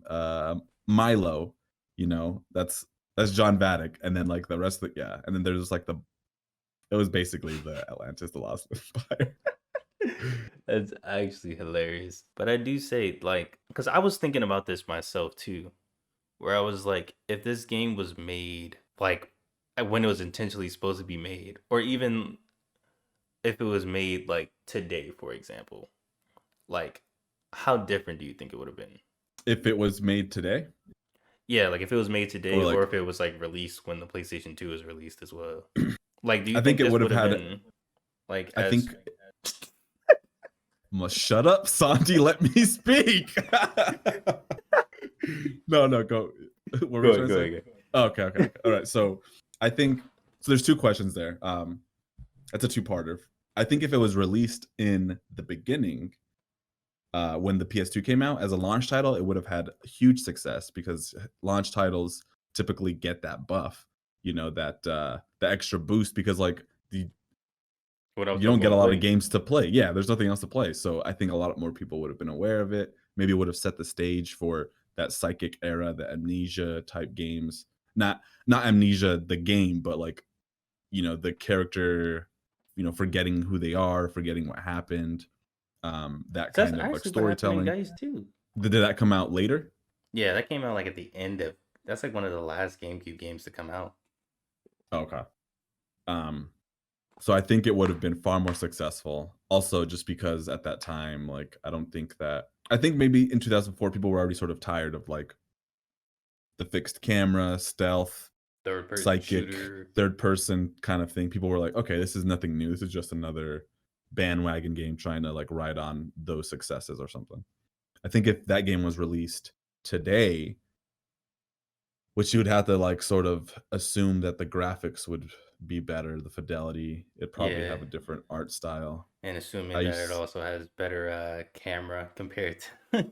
yeah, and then more polished stealth mechanics, more dynamic uh like dialogue triggers, something like Deus Ex, you know, Yes. something like that. I think there would be probably like a bigger appreciation for it. There's a lot of design choices in this game that feel contemporary and are still seen in games to this day. God, that sounds like a sentence. To this day. Like I'm a fucking historian or something. To this day. But yeah, I don't know. I feel like that's kind of I think it'd be better received now if it was just more polished and um I know maybe what it you would. mean. I don't know. I know what you mean. Where it's like the modern advances in technology and I guess in physics and everything like that would have made this game feel a lot better. Cause like there is like it's a weird vision cone. Like you can be right in front of somebody and they don't see you, but then at the same time you can be the same distance with another person and get caught. Yeah. Yeah. There's Like some like balancing issues, I guess. I don't know. yeah, like with modern advances, I guess in technology and stuff like that. I think that's why I like this game a lot more compared to like other stealth games. Because a lot of stealth games, it's very even like a couple of the guards and stuff like that. They don't have like set patterns. Like they walk around, they talk to other guards, they walk back. Like they don't just do what you got to do. You know what I mean? And you can tackle them in like many different ways compared to like other stealth games where it's literally just your person, here's your route and do your vision cone. Like that's all it is just trying to stay out of vision cones the game. But this game felt like my stealth also depended on cameras, also depended on what I did in the environment. I couldn't just knock out Mhm. any old guard. Like it felt more reactive to my surroundings. No, yeah, I think yeah, that's spot on. I would I would agree that yeah, I mean that's exactly I think if it came out now, they could polish those stealth mechanics and then the physics it would make for a better feeling game. And the UI as well, like the way you navigate Menus is through your very weapons. UGS. Yeah. Yeah, I'm just like, this could be a little better. There should have been like maybe hotkeys, or you could remap buttons. It's weird to have a dedicated camera button, like a face button, you know? Yes. Because Z doesn't do anything, right? No, Was he Z. peak? Yeah, that was And it. and you Clenched to the snaps you to walls. cover. Yeah. Yeah. That's it. God, the fucking Z button on my GameCube controller feels like shit. I need to get a new GameCube controller. Nah, I was gonna say the same thing when playing this game. Like that's like when you like messaged me and you was like, "Yo, I think there's something wrong with my C stick," and I'm like, "No, Yeah. no. It's this game. Trust me." The But then aiming is fun, but it is like mindless a little bit because you're just snapping, and then you can use the C button or maybe right analog stick on whatever console you're playing, but it's like, and you can't adjust the sensitivity, by the way. It's just like moving everywhere. Like I was like, I can't get a headshot on this. It's Yes. so difficult. It's so hard. I don't know if it's because of the dead zone or the C stick. Like I don't know if like Yeah. the Steam version will be like beautiful because it probably still has the lock on even on the Steam version. Right. So like Yeah, I it's don't built know if in. like it'll work like that, you know what I mean? Like I'm more precise aiming with a mouse than I am with an analog stick. Like I can't even aim at a super simple thing on Destiny. Like I can't do it at all. Like I don't know what happened to me. I used to be the gaming god on Halo 3. Now I can't do Yeah. anything. But I don't know. Like maybe playing on Xbox because I know that was a more shooter friendly controller, like the Duke controller. That might work for it. Either that or even a PlayStation 2. Maybe we just played it on the wrong console. Maybe that's all it is. Are you saying the GameCube isn't the right console? Not for shooters. I can tell you that right now. No, yeah, you're right. You're absolutely right. Geist, Yeah. I think the only reason Geist's shooting worked was because, well, Metroid Prime had a lock-on camera as well too, and Geist had a freeform like first-person shooter camera, but it was more arcadey. Like I'm just gonna spray the whole screen. I'm not gonna care about accuracy shooting. Yeah. I'm trying to think what other shooting games there are on GameCube. I'm trying to think. I think I played Timesplitters on GameCube. I did play Timesplitters on GameCube. On GameCube? Yeah. Then I sold it because I was like, I'm not playing this on GameCube. Fuck that, yeah. Yeah, I think I had the exact same aiming problems on Timesplitter. And was like, nah. Because there's certain parts where, like, especially tranquilizing, like, I would think stealth would have been a lot easier if I could have, like, clicked heads and knocked it. Because there's a lot of times where, like, I'll go to shoot at a guard and they'll duck, or, like, the hitbox on the head because of the reticule, I'll miss it by, like, an inch, and they'll be like, huh, what was that? And now I'm caught. Oh my god, restart level. Restart level, eject disk. Delete. So I think one of the things I wanted to bring up was like the style of the game. So I couldn't tell if they were trying to go for like realistic grounded and sort of failed, or cartoony with like a realistic edge. Because like the game cover suggests that this game is like fucking balls to the wall, like straight serious, realistic, just based on the cover, right? Yeah, because I don't And even think then- I looked at the back of the box. Like when I saw this cover, like even when I got it, I just think I saw the cover and was like, cool. I never like looked at the back and actually saw the gameplay or anything of it. And was like, Yeah, because you can see that it's completely different art style on the back of the box compared to the front. so Ben Newman was a weird choice, because his proportions for characters are a little bit more, cartoony.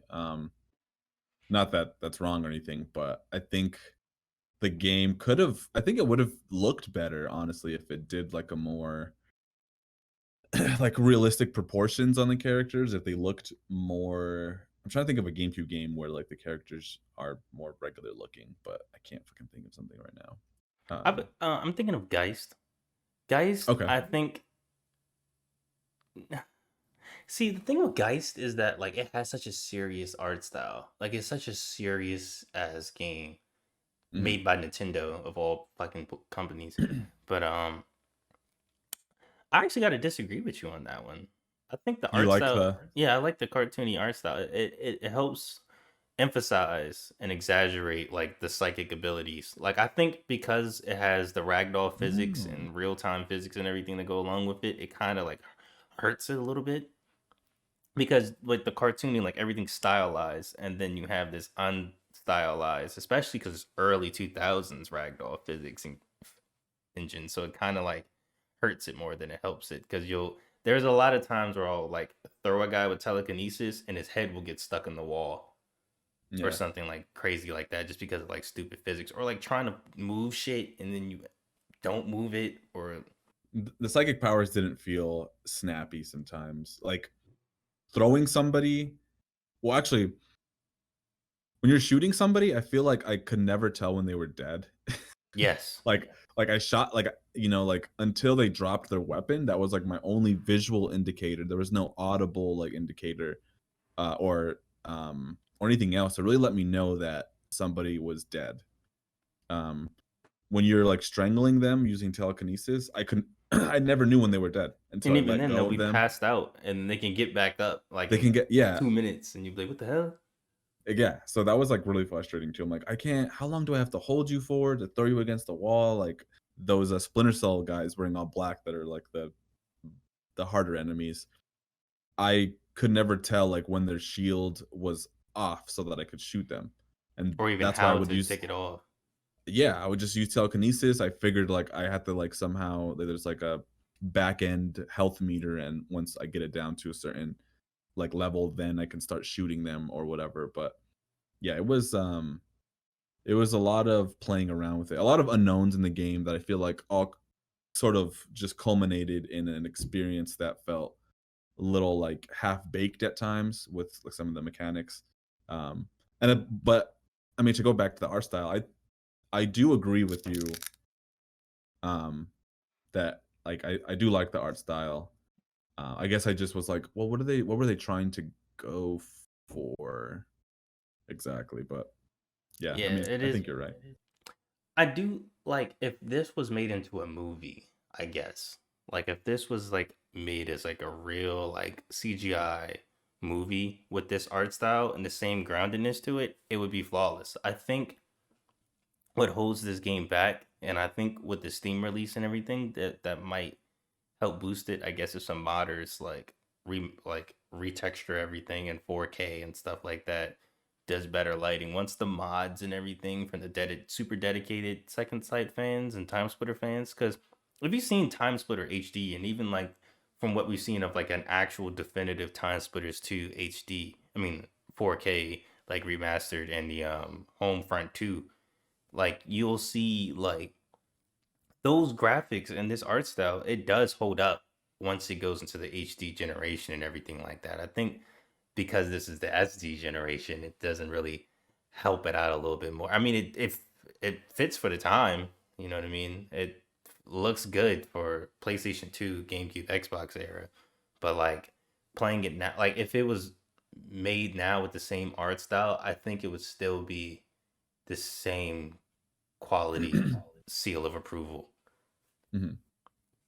Like the Yeah, UI design is it's very modern when you think about it. Like when you pause the game, you have to move a cursor with your left analog stick to select everything. You can't just do a menu like, and that's how most games are nowadays. So it's it kind of was. ahead of its time. Well, yeah, when you pause the game, it's a PDA that comes up, like a little.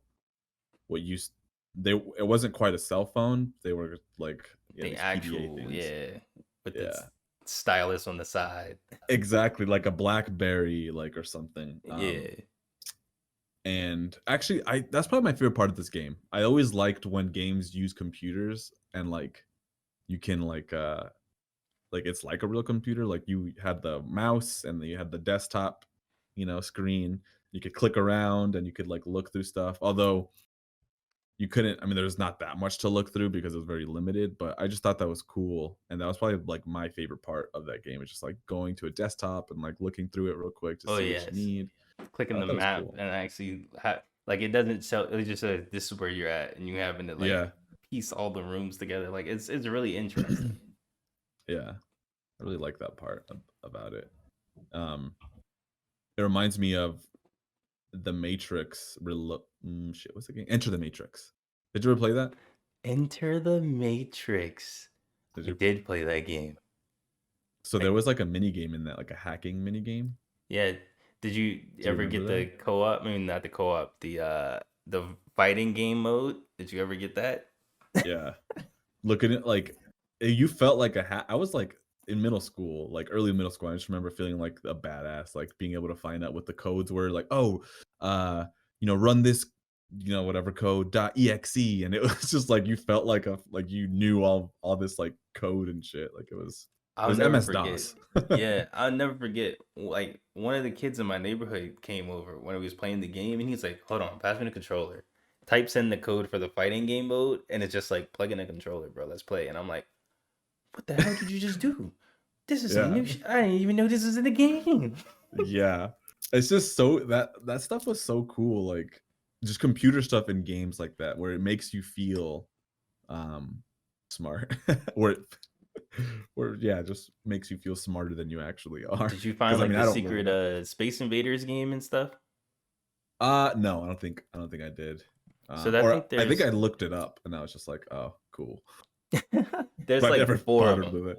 There's like Asteroids, Space Invaders, I think Pong, and another one. And I know that there was like a little fanfare service to Easter egg when it came to there's like a pool table in that one winter level and right next to like a pinball machine, and you can like shoot your tranquilizer to shoot the little pool balls into the Yeah. hole, and then if you knock them all out, you get like a yay.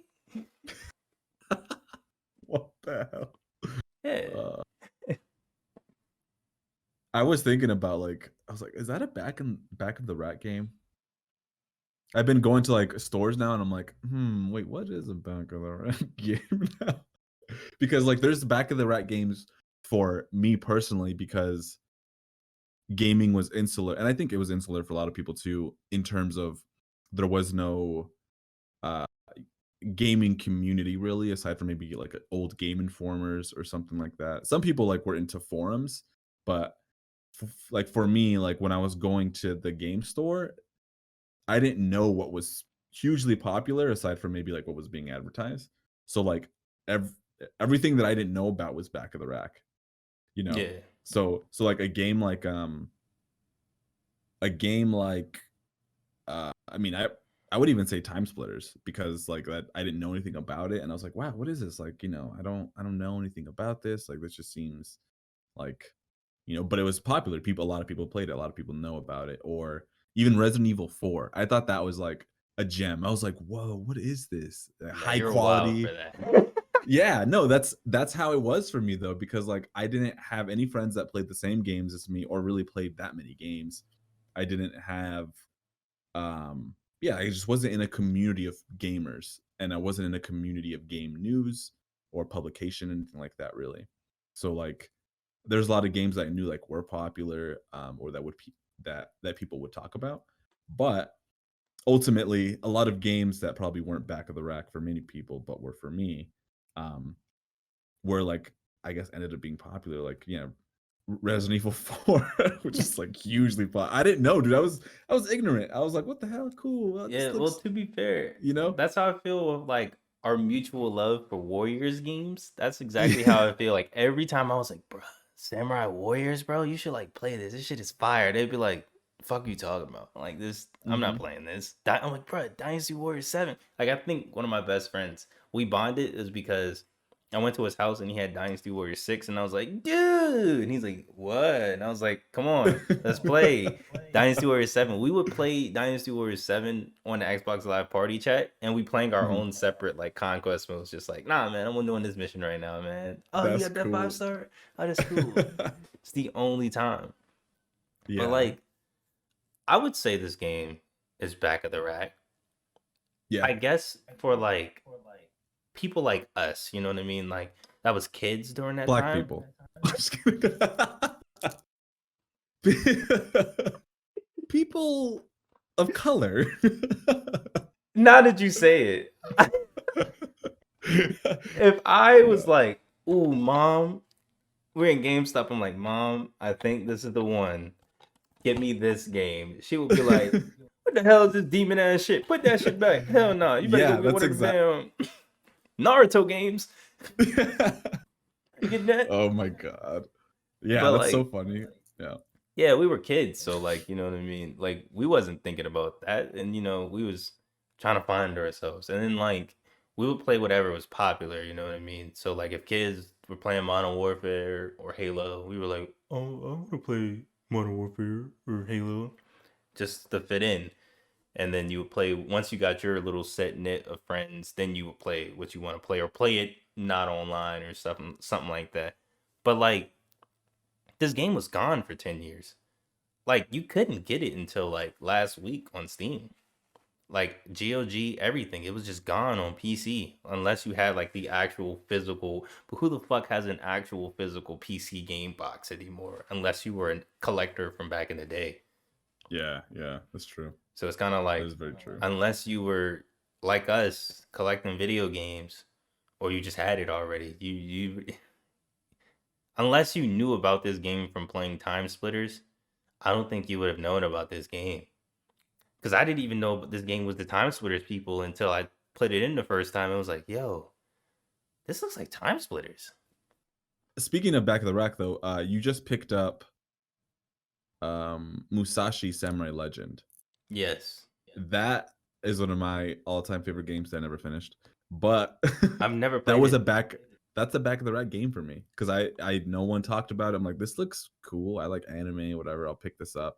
And still, I think that game defines a Back of the Rack game because it's not good, but it's not bad, but it's not popular, but it's not a hidden gem. But you know, like it's like not a lot of these things, so it just gets lost in.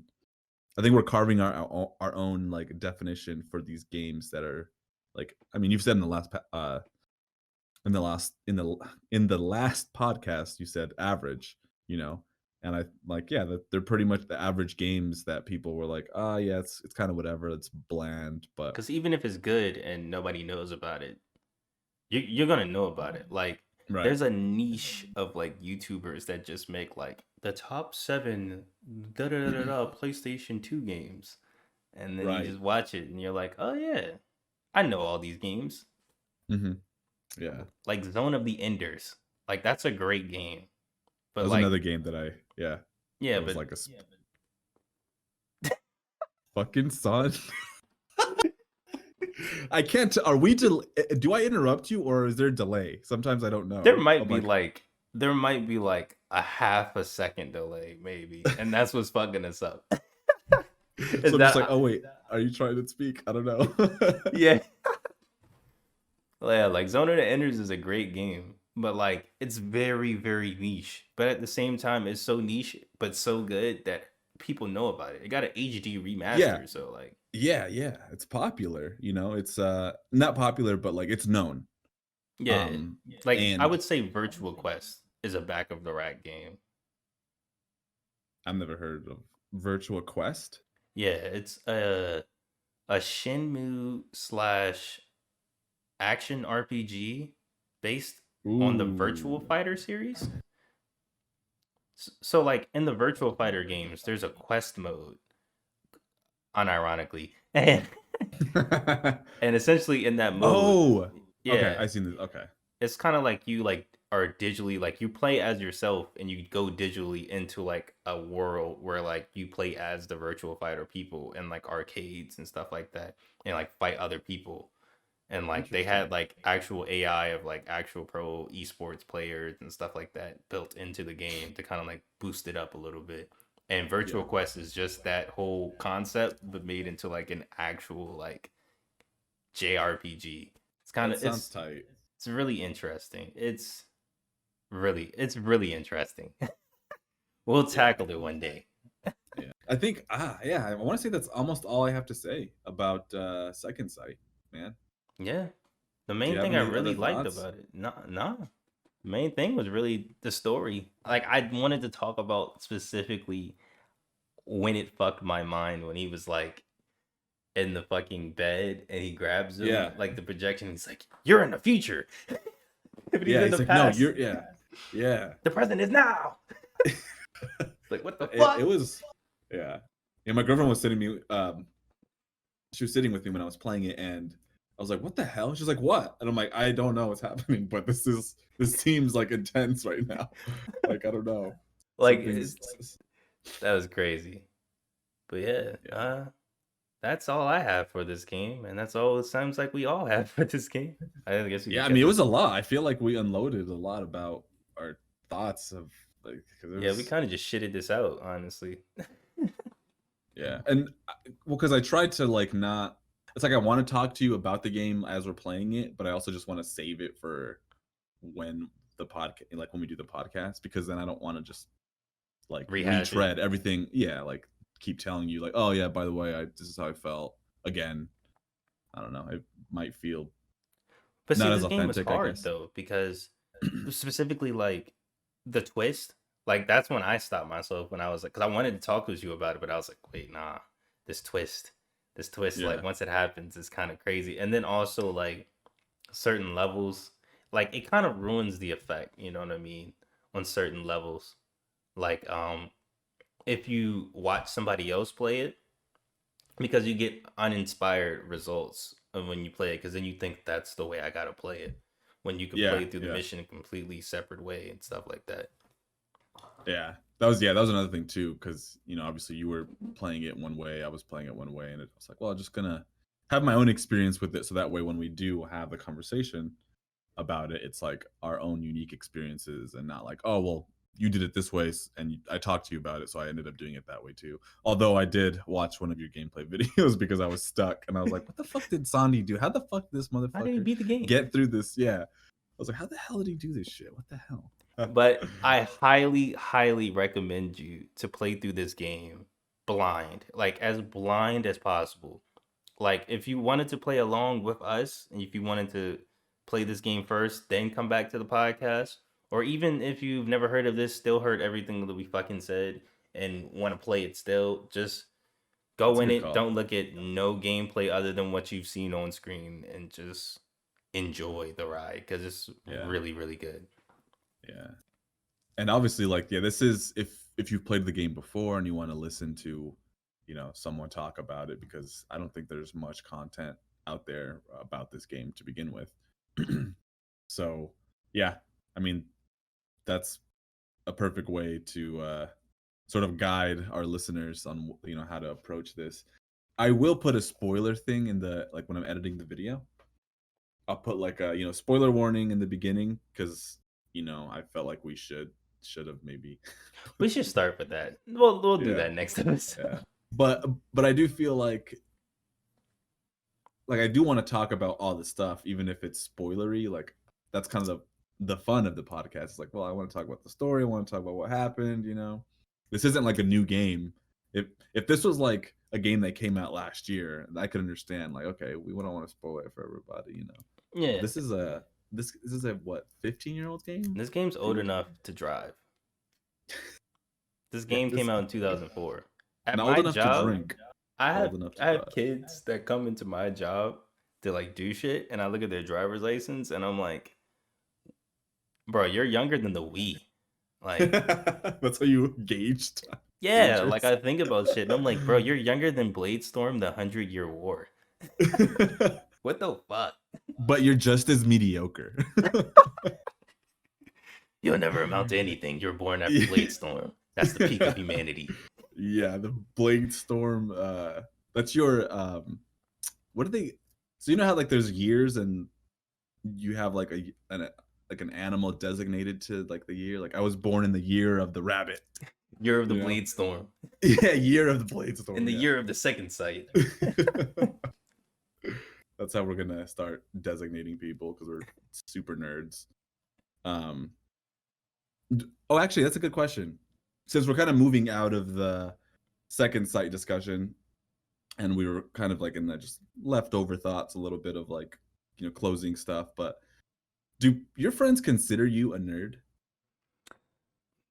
Yes, sadly. Do you consider your friends nerds? Yeah. Yeah. Okay, so you're all nerds.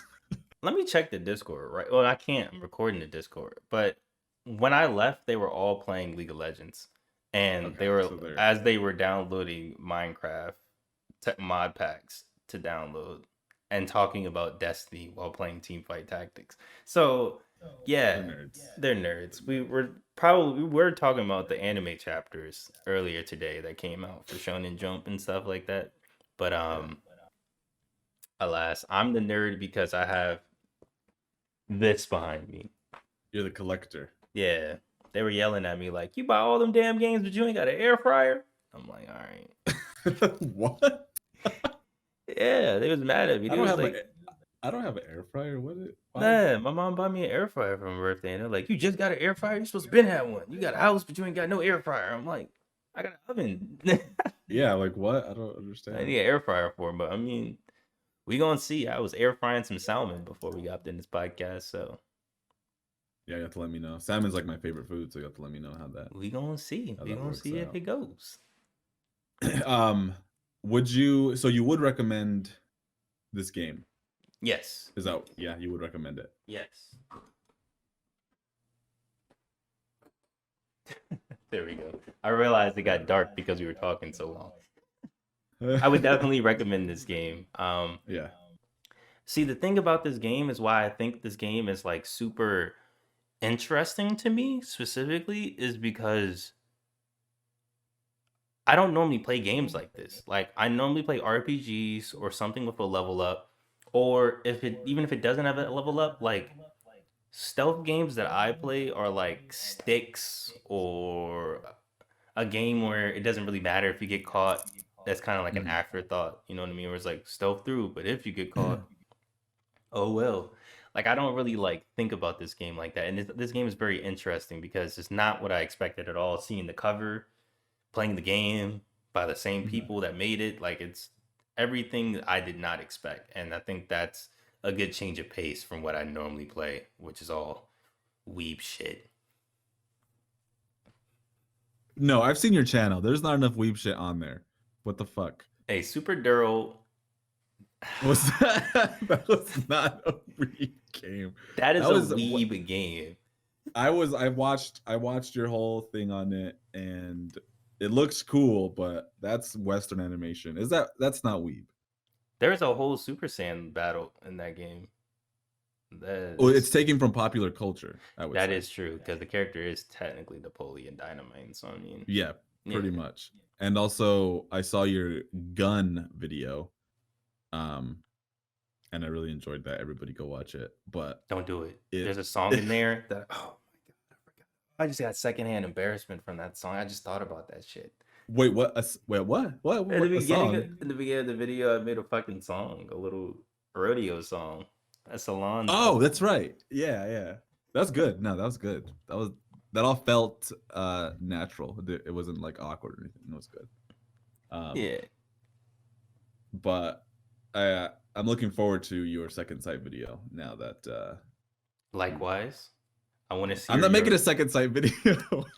I thought you said you was making a second sight video. No, I'm not making one. I never said that. God damn it, Sondi. I never said I was making a Well, you got to make No. one now. I said it. People are gonna be expecting it.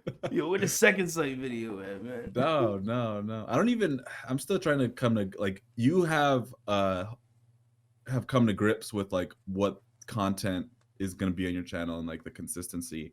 I'm still trying to like figure out what like I know what I want to do, but the games I want to cover are still like a little nebulous. That Like, is I'm true. still Because you are very like JRPG right now. exactly. You Yeah, and can't I'm like just switch to. I second sight. Hey guys.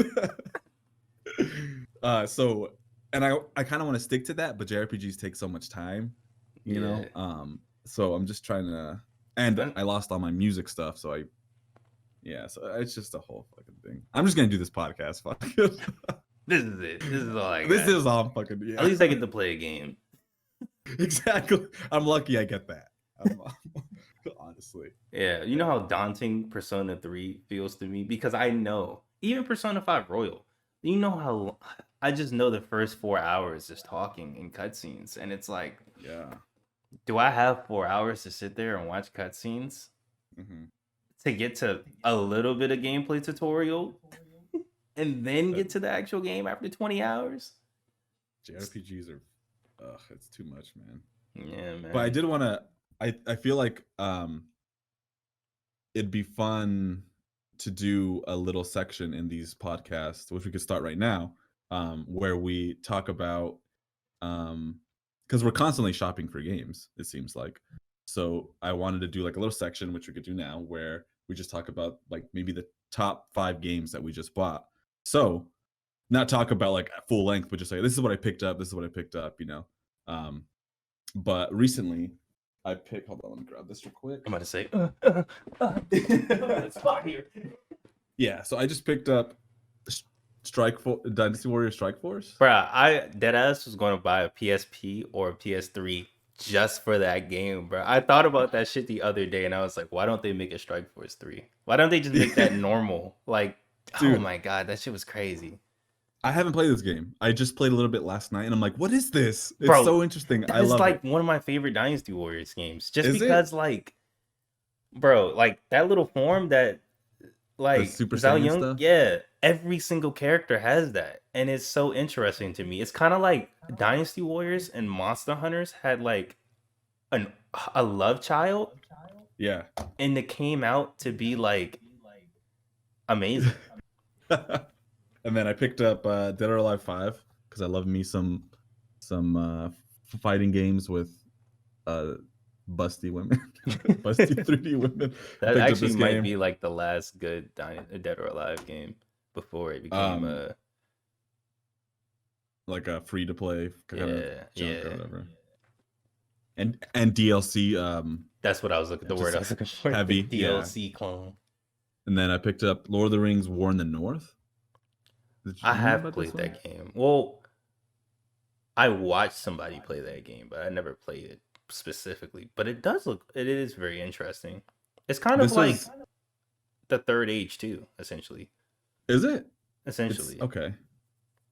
Yeah, so this is a game that was always like, I feel like it's not popular, not talked about enough. I've never heard anything about it, so I'm like, oh, back of the rack, kind of. It's cheap. Jericho. I've seen Clive that cover Barker's before. Jericho. I don't know if you could see that. I've seen that cover before, but it's just like Second Sight. If I brought This that is a shit, game. my dukes would be like, put that shit back. Hell no. Yeah. No, exactly. This is Clive Barker's Jericho. This is actually Clive Barker's the guy who created Hellraiser. Huh. And I've actually played this game. And actually really, really fun first-person survival horror shooter. We might have to add this to the list down the line. Is it kind of like Condemned? No, first person, not as open as Condemned. It's definitely like a more corridor shoot. Think Doom a little bit, but not as arcadey. Huh, I guess. Okay. Sacred 2.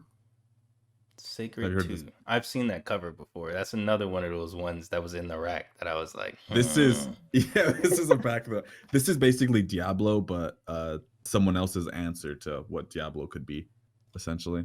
So it's like a top-down isometric view. You're a character, you pick a class, and then you just open world, do missions, choose. I think there's like a light or shadow. You decide. You know, PS3 360. That's one that I always thought to myself, like, maybe I should collect for this now. Like, I would. But the whole thing is that, like, most of the games that I want to play, I either have them on Steam or they have like a PS5, PS4 remastered or something like that. Yeah. With these games, I'm sure there's some available on Steam, but with the PSN store, you know how they're going to be stopped. Oh God, my fucking English. How they're going to stop selling, or they're going to close the PlayStation store for PS3, PSP, and PS Vita. Yeah. Yeah. So a lot of those games are going to be gone. So physical releases, the value is going to go up. Oh yes. Yeah. So I mean, yeah, I've been collecting them, not for that reason, but and that's actually why I chose Crimson C2 to play, because I have the digital version of that, and it's more expensive. Well, actually, how much did you pay for Crimson C? I paid $18 for mine. That was after shipping and handling, so it was like 14. But see, I bought it off Amazon, and they're really sketchy. Oh, wow.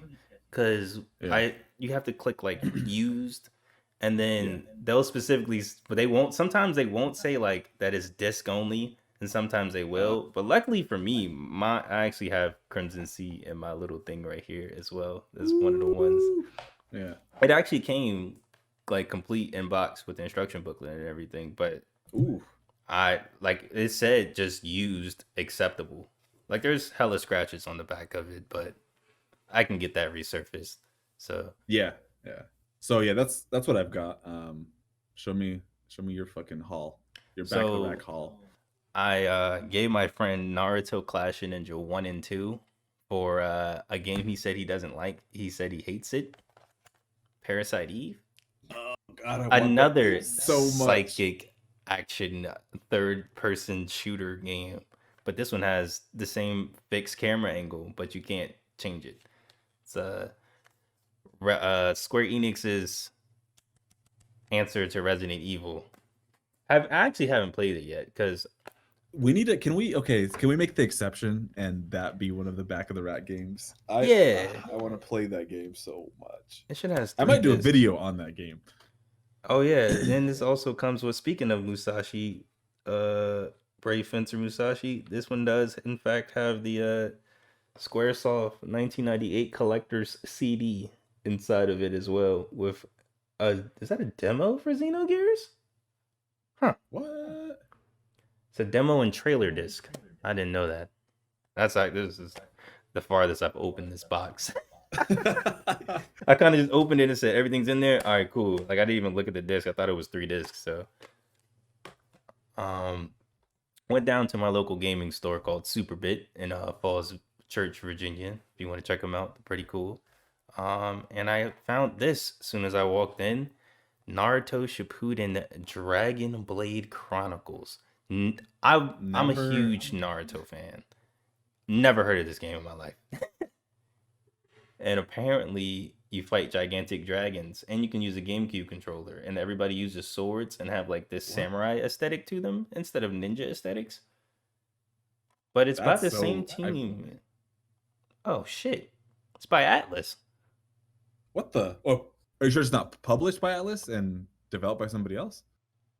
It says Atlas, Tomy. It's probably made by Tomy and published by maybe that's what it is. Yeah. Maybe it's published by Atlas.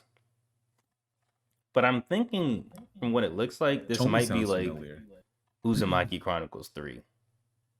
Uzumaki Chronicles is a really, really, really, really fun Naruto game. I would say probably one of the best. Other than Rise of Ninja, Broken Bond, and of course the Storm series. So you're a Naruto fan, huh? Yeah, I was. That's why people call me fan. No, dude, I'm also a Naruto fan. See, growing up, I was a Naruto fan until my big cousins put me on the Bleach. They was like, "Nah, fuck that. You need to get on this Bleach train." And then I was like super into Bleach, and then when Bleach ended, Naruto was still going, so I was like, all right.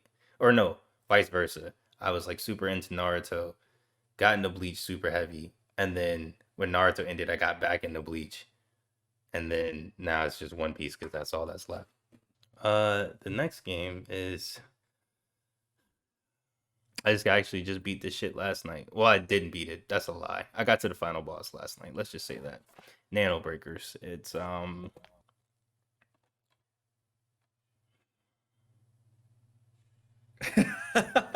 Konami game, right? You don't like it? It's a game. It's Kogi and Igarashi's fucking fart. This is what this shit is. This is interesting. I hate to talk shit about this game because it's actually pretty interesting. This is probably one of the only times I've found something other than like a sports game at a thrift store. I found this shit at the local thrift store for like $1, and I was like, oh shit, it's not a sports game. Yeah, gotta pick it up. Yeah. From the producer of the renowned Castlevania series, right on the back, you essentially play as a cyborg ninja, and you get sent to this island to go stop this giant robot threat thingamabob. And it has like an interesting like combo system and like it has the gameplay is super interesting. But the only kill about the game is that it's incredibly hard. And it's not like hard as in like Dark Souls, like you just don't know what the fuck you're doing. It's hard as in like I'm gonna actively dick you. Like there's no pickups, there's no item shop, there's no nothing. So like there's very few health pickups. So like if you fuck up, that's it. Like you gotta just deal with it for like the whole. There's plenty of times in this game where I would go through and try to like I get a health pickup and immediately lose most of my health, have a quarter of health, and I have to use all that to get to the next boss to get the next health pickup. Like shit was annoying.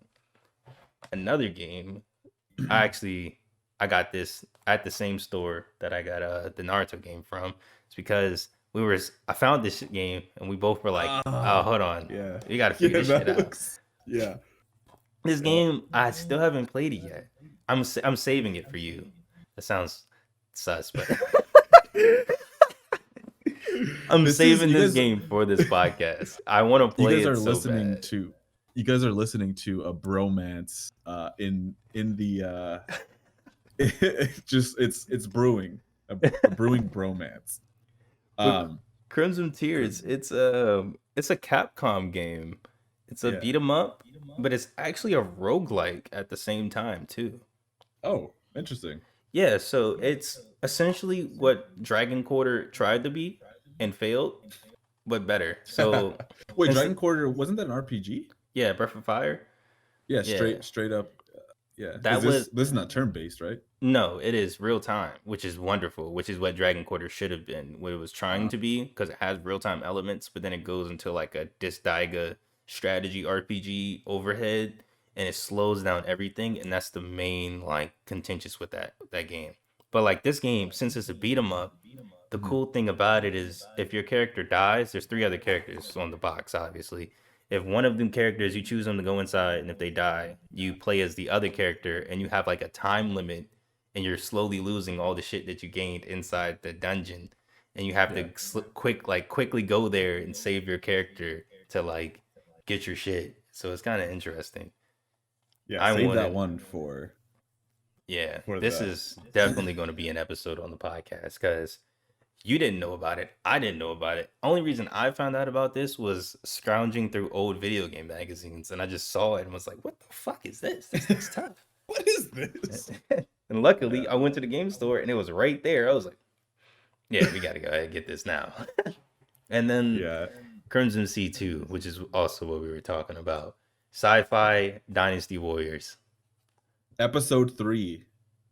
Episode 3. That's because it's okay. So episode 1 was Bladestorm. Episode 2 is Second Sight. Episode 3 is Crimson Sea. Oh, you mean episode 3 of the podcast? Yes. Yeah. That's what you mean. Crimson Sea 2, episode 3. Yes, that's what I was thinking. I was like, "There's a third game, and this is the second." But yeah, I've only played 20 minutes of it, and it's really, really fun. I could tell that I'm going to lose a good 2 weeks of like gaming to just this game. We'll talk about it more when the video comes. You'll see it next podcast. I love it. Yeah, so I feel like we should do like, at the end of every podcast, we'll like sort of just talk about what we've picked up and maybe what we're gonna play, like we just did. Just because we pick up a bunch of games and I have no one really to talk about like what I pick up with, aside from my girlfriend, but she's not like she's just gonna be like, gamer like that. She's like, that looks cool. I guess. Pikachu? is that Pikachu? It's Nano Breaker. What? No. But so I think we'll make that like a little tradition. I like that. That's actually really nice. But I think that's all we have. I think. Yeah, that's all. Closing thoughts. No more questions you had? Any? Nope. No. All right. I kind of fleshed out all my feelings on Second Sight, like a therapy session, and I just feel cleansed. Dude, so do I. That's so funny. Like, I felt a little bottled up. I was like, it's just gonna sit on the shelf now, and I'm just gonna be like, oh yeah. Like, I just can't wait to like watch somebody else play it and just sit in the back like, yeah. Because like that's the thing. That's the thing. It's like we play these games, and sometimes you don't really have anybody to talk about them with, aside from maybe like on Twitter, I guess, at a very superficial level, right? So like it's nice to just to play a game like this, have like a discussion about the elements and talk about everything, and it feels like a project. Each game is like, okay, I finished this, writing this down, and then we talk about it, and it's like I'm done, moving on with my life now. Yeah, it just feels like a weight off your shoulders. So, and even like going into details, like actually like figuring out about the game, like it's really interesting. Like next time I'm definitely going to go more into detail about like specific people. I never really go into detail about people because I always figure like but Crimson Sea already has me interested. Yeah, Crimson Sea already has me interested though, just because oh yeah, it says it right here, right on the back of the box. General producer Ko Shibusawa. I don't know who that is, or I mean, it has the 25th anniversary Koei sticker at the top, so he's got to be somebody big at Koei, and this has got to be somebody very important to the entire ecosystem. So yeah, that's something that I want to do with games, is sort of learn the names of people who, not everybody's name, but like specifically. Yeah, like with movies, I'm really good. Like, okay, I know who the director, writer, and cinematographer typically are, and we know the actors, right? But and it's games, easy to look them up. Yeah, you can go to Internet Movie Database and see all the movies they're credited, uncredited, and everything on. There's nothing really like that. Like Moby Games is the only website that really has everything like listed, but you can't like click every person on the game and be like, oh, I wonder what this lead QA designer is doing now. yeah. So yeah, I don't know, I kind of want to just get better at that and like know my favorite games better, if that makes sense. Yeah, like, like I just want to know like who designed this and who did that and who's the director, animation director. Like I just love that shit. I'm like, I should know, and this is my hobby. I feel like it's good to know. Yeah. But yeah, so thanks guys for joining us on our second episode of Back of the Rack. You can catch us on any platform that we're on podcasts everything. Are available. Apple Podcast. I feel like these are the ones you should always. Apple Podcasts, Google Podcasts, Spotify. What else did they say on podcasts or wherever you listen to podcasts? Pretty much, yeah. I mean, you mentioned some that I hadn't, not even the Stitcher, or would you say? Like, yeah, Stitcher, iHeartRadio. Yeah, we're on everything. So we're everything. And on YouTube, obviously, if you want to watch the video, we have the video cast, which will probably be like the main source, I feel like, and then people will splinter off. Like, okay, I just want to listen to the video, but or I'm sorry, to the audio, because the videos are shit. Look, this is poorly produced video. We ain't even staring at each other. Like he's got no pants on. What's going on? What? This is what? The background's constantly moving and it's yellow. Is that a dog? Yeah, so you can watch us on YouTube at Back of the Rack. Yes. Channel, right? Yeah, that's the name of it. Yeah. But yeah, thanks guys. Thanks for riding with us. We know there's a bunch of video game podcasts out there that talk about current stuff, old stuff, that dive into a specific console or whatever. But we thank you for tuning into ours. You could catch me on Twitter. Not really though, because I'm barely on there, but maybe I'll be on there more. But mainly, God, what am I on mostly? I mean, I guess Twitter. That's I mainly just comment on your stuff. Like everybody else, I'm like, oh yeah, cool. But you can catch me on Twitter at Bendezzer. I also have a YouTube channel if you haven't already subscribed or watched any of the videos on there. That's also Bendezzer. That's BENDEZZER. And then where can they catch you at, Sondi? You can catch me here on Back of the Rack podcast. No, but you can seriously catch me on YouTube as well at Sondi as well. All these links will be in the descriptions and stuff. And I also have made a second sight video. So if you want a scripted video of my thoughts that isn't all the way my thoughts, but just like a teaser, you can catch it over there. I'm normally on Twitter most of the time, retweeting anime shit. So you can catch me there. I try to talk about video games, but nobody wants to talk about video games. They be like, yeah, anyway. I try. You don't like all my, you don't even respond to me half the time. I'm like, damn. Because you be responding like 7 days later. I be like, that is very true. That is be like, bro, it's a week. That's like 7 years in Facebook time. It's 'cause I'm just not. I don't know. I'm just not on there. And Nah, yeah, I feel you though, because I'm not on that Twitter from like, because spoilers come out on like Wednesday. I'm not on there from like Wednesday to Sunday. Oh. I'm Well, on then my maybe I real have to Twitter, follow your Black actual Twitter. account. Again.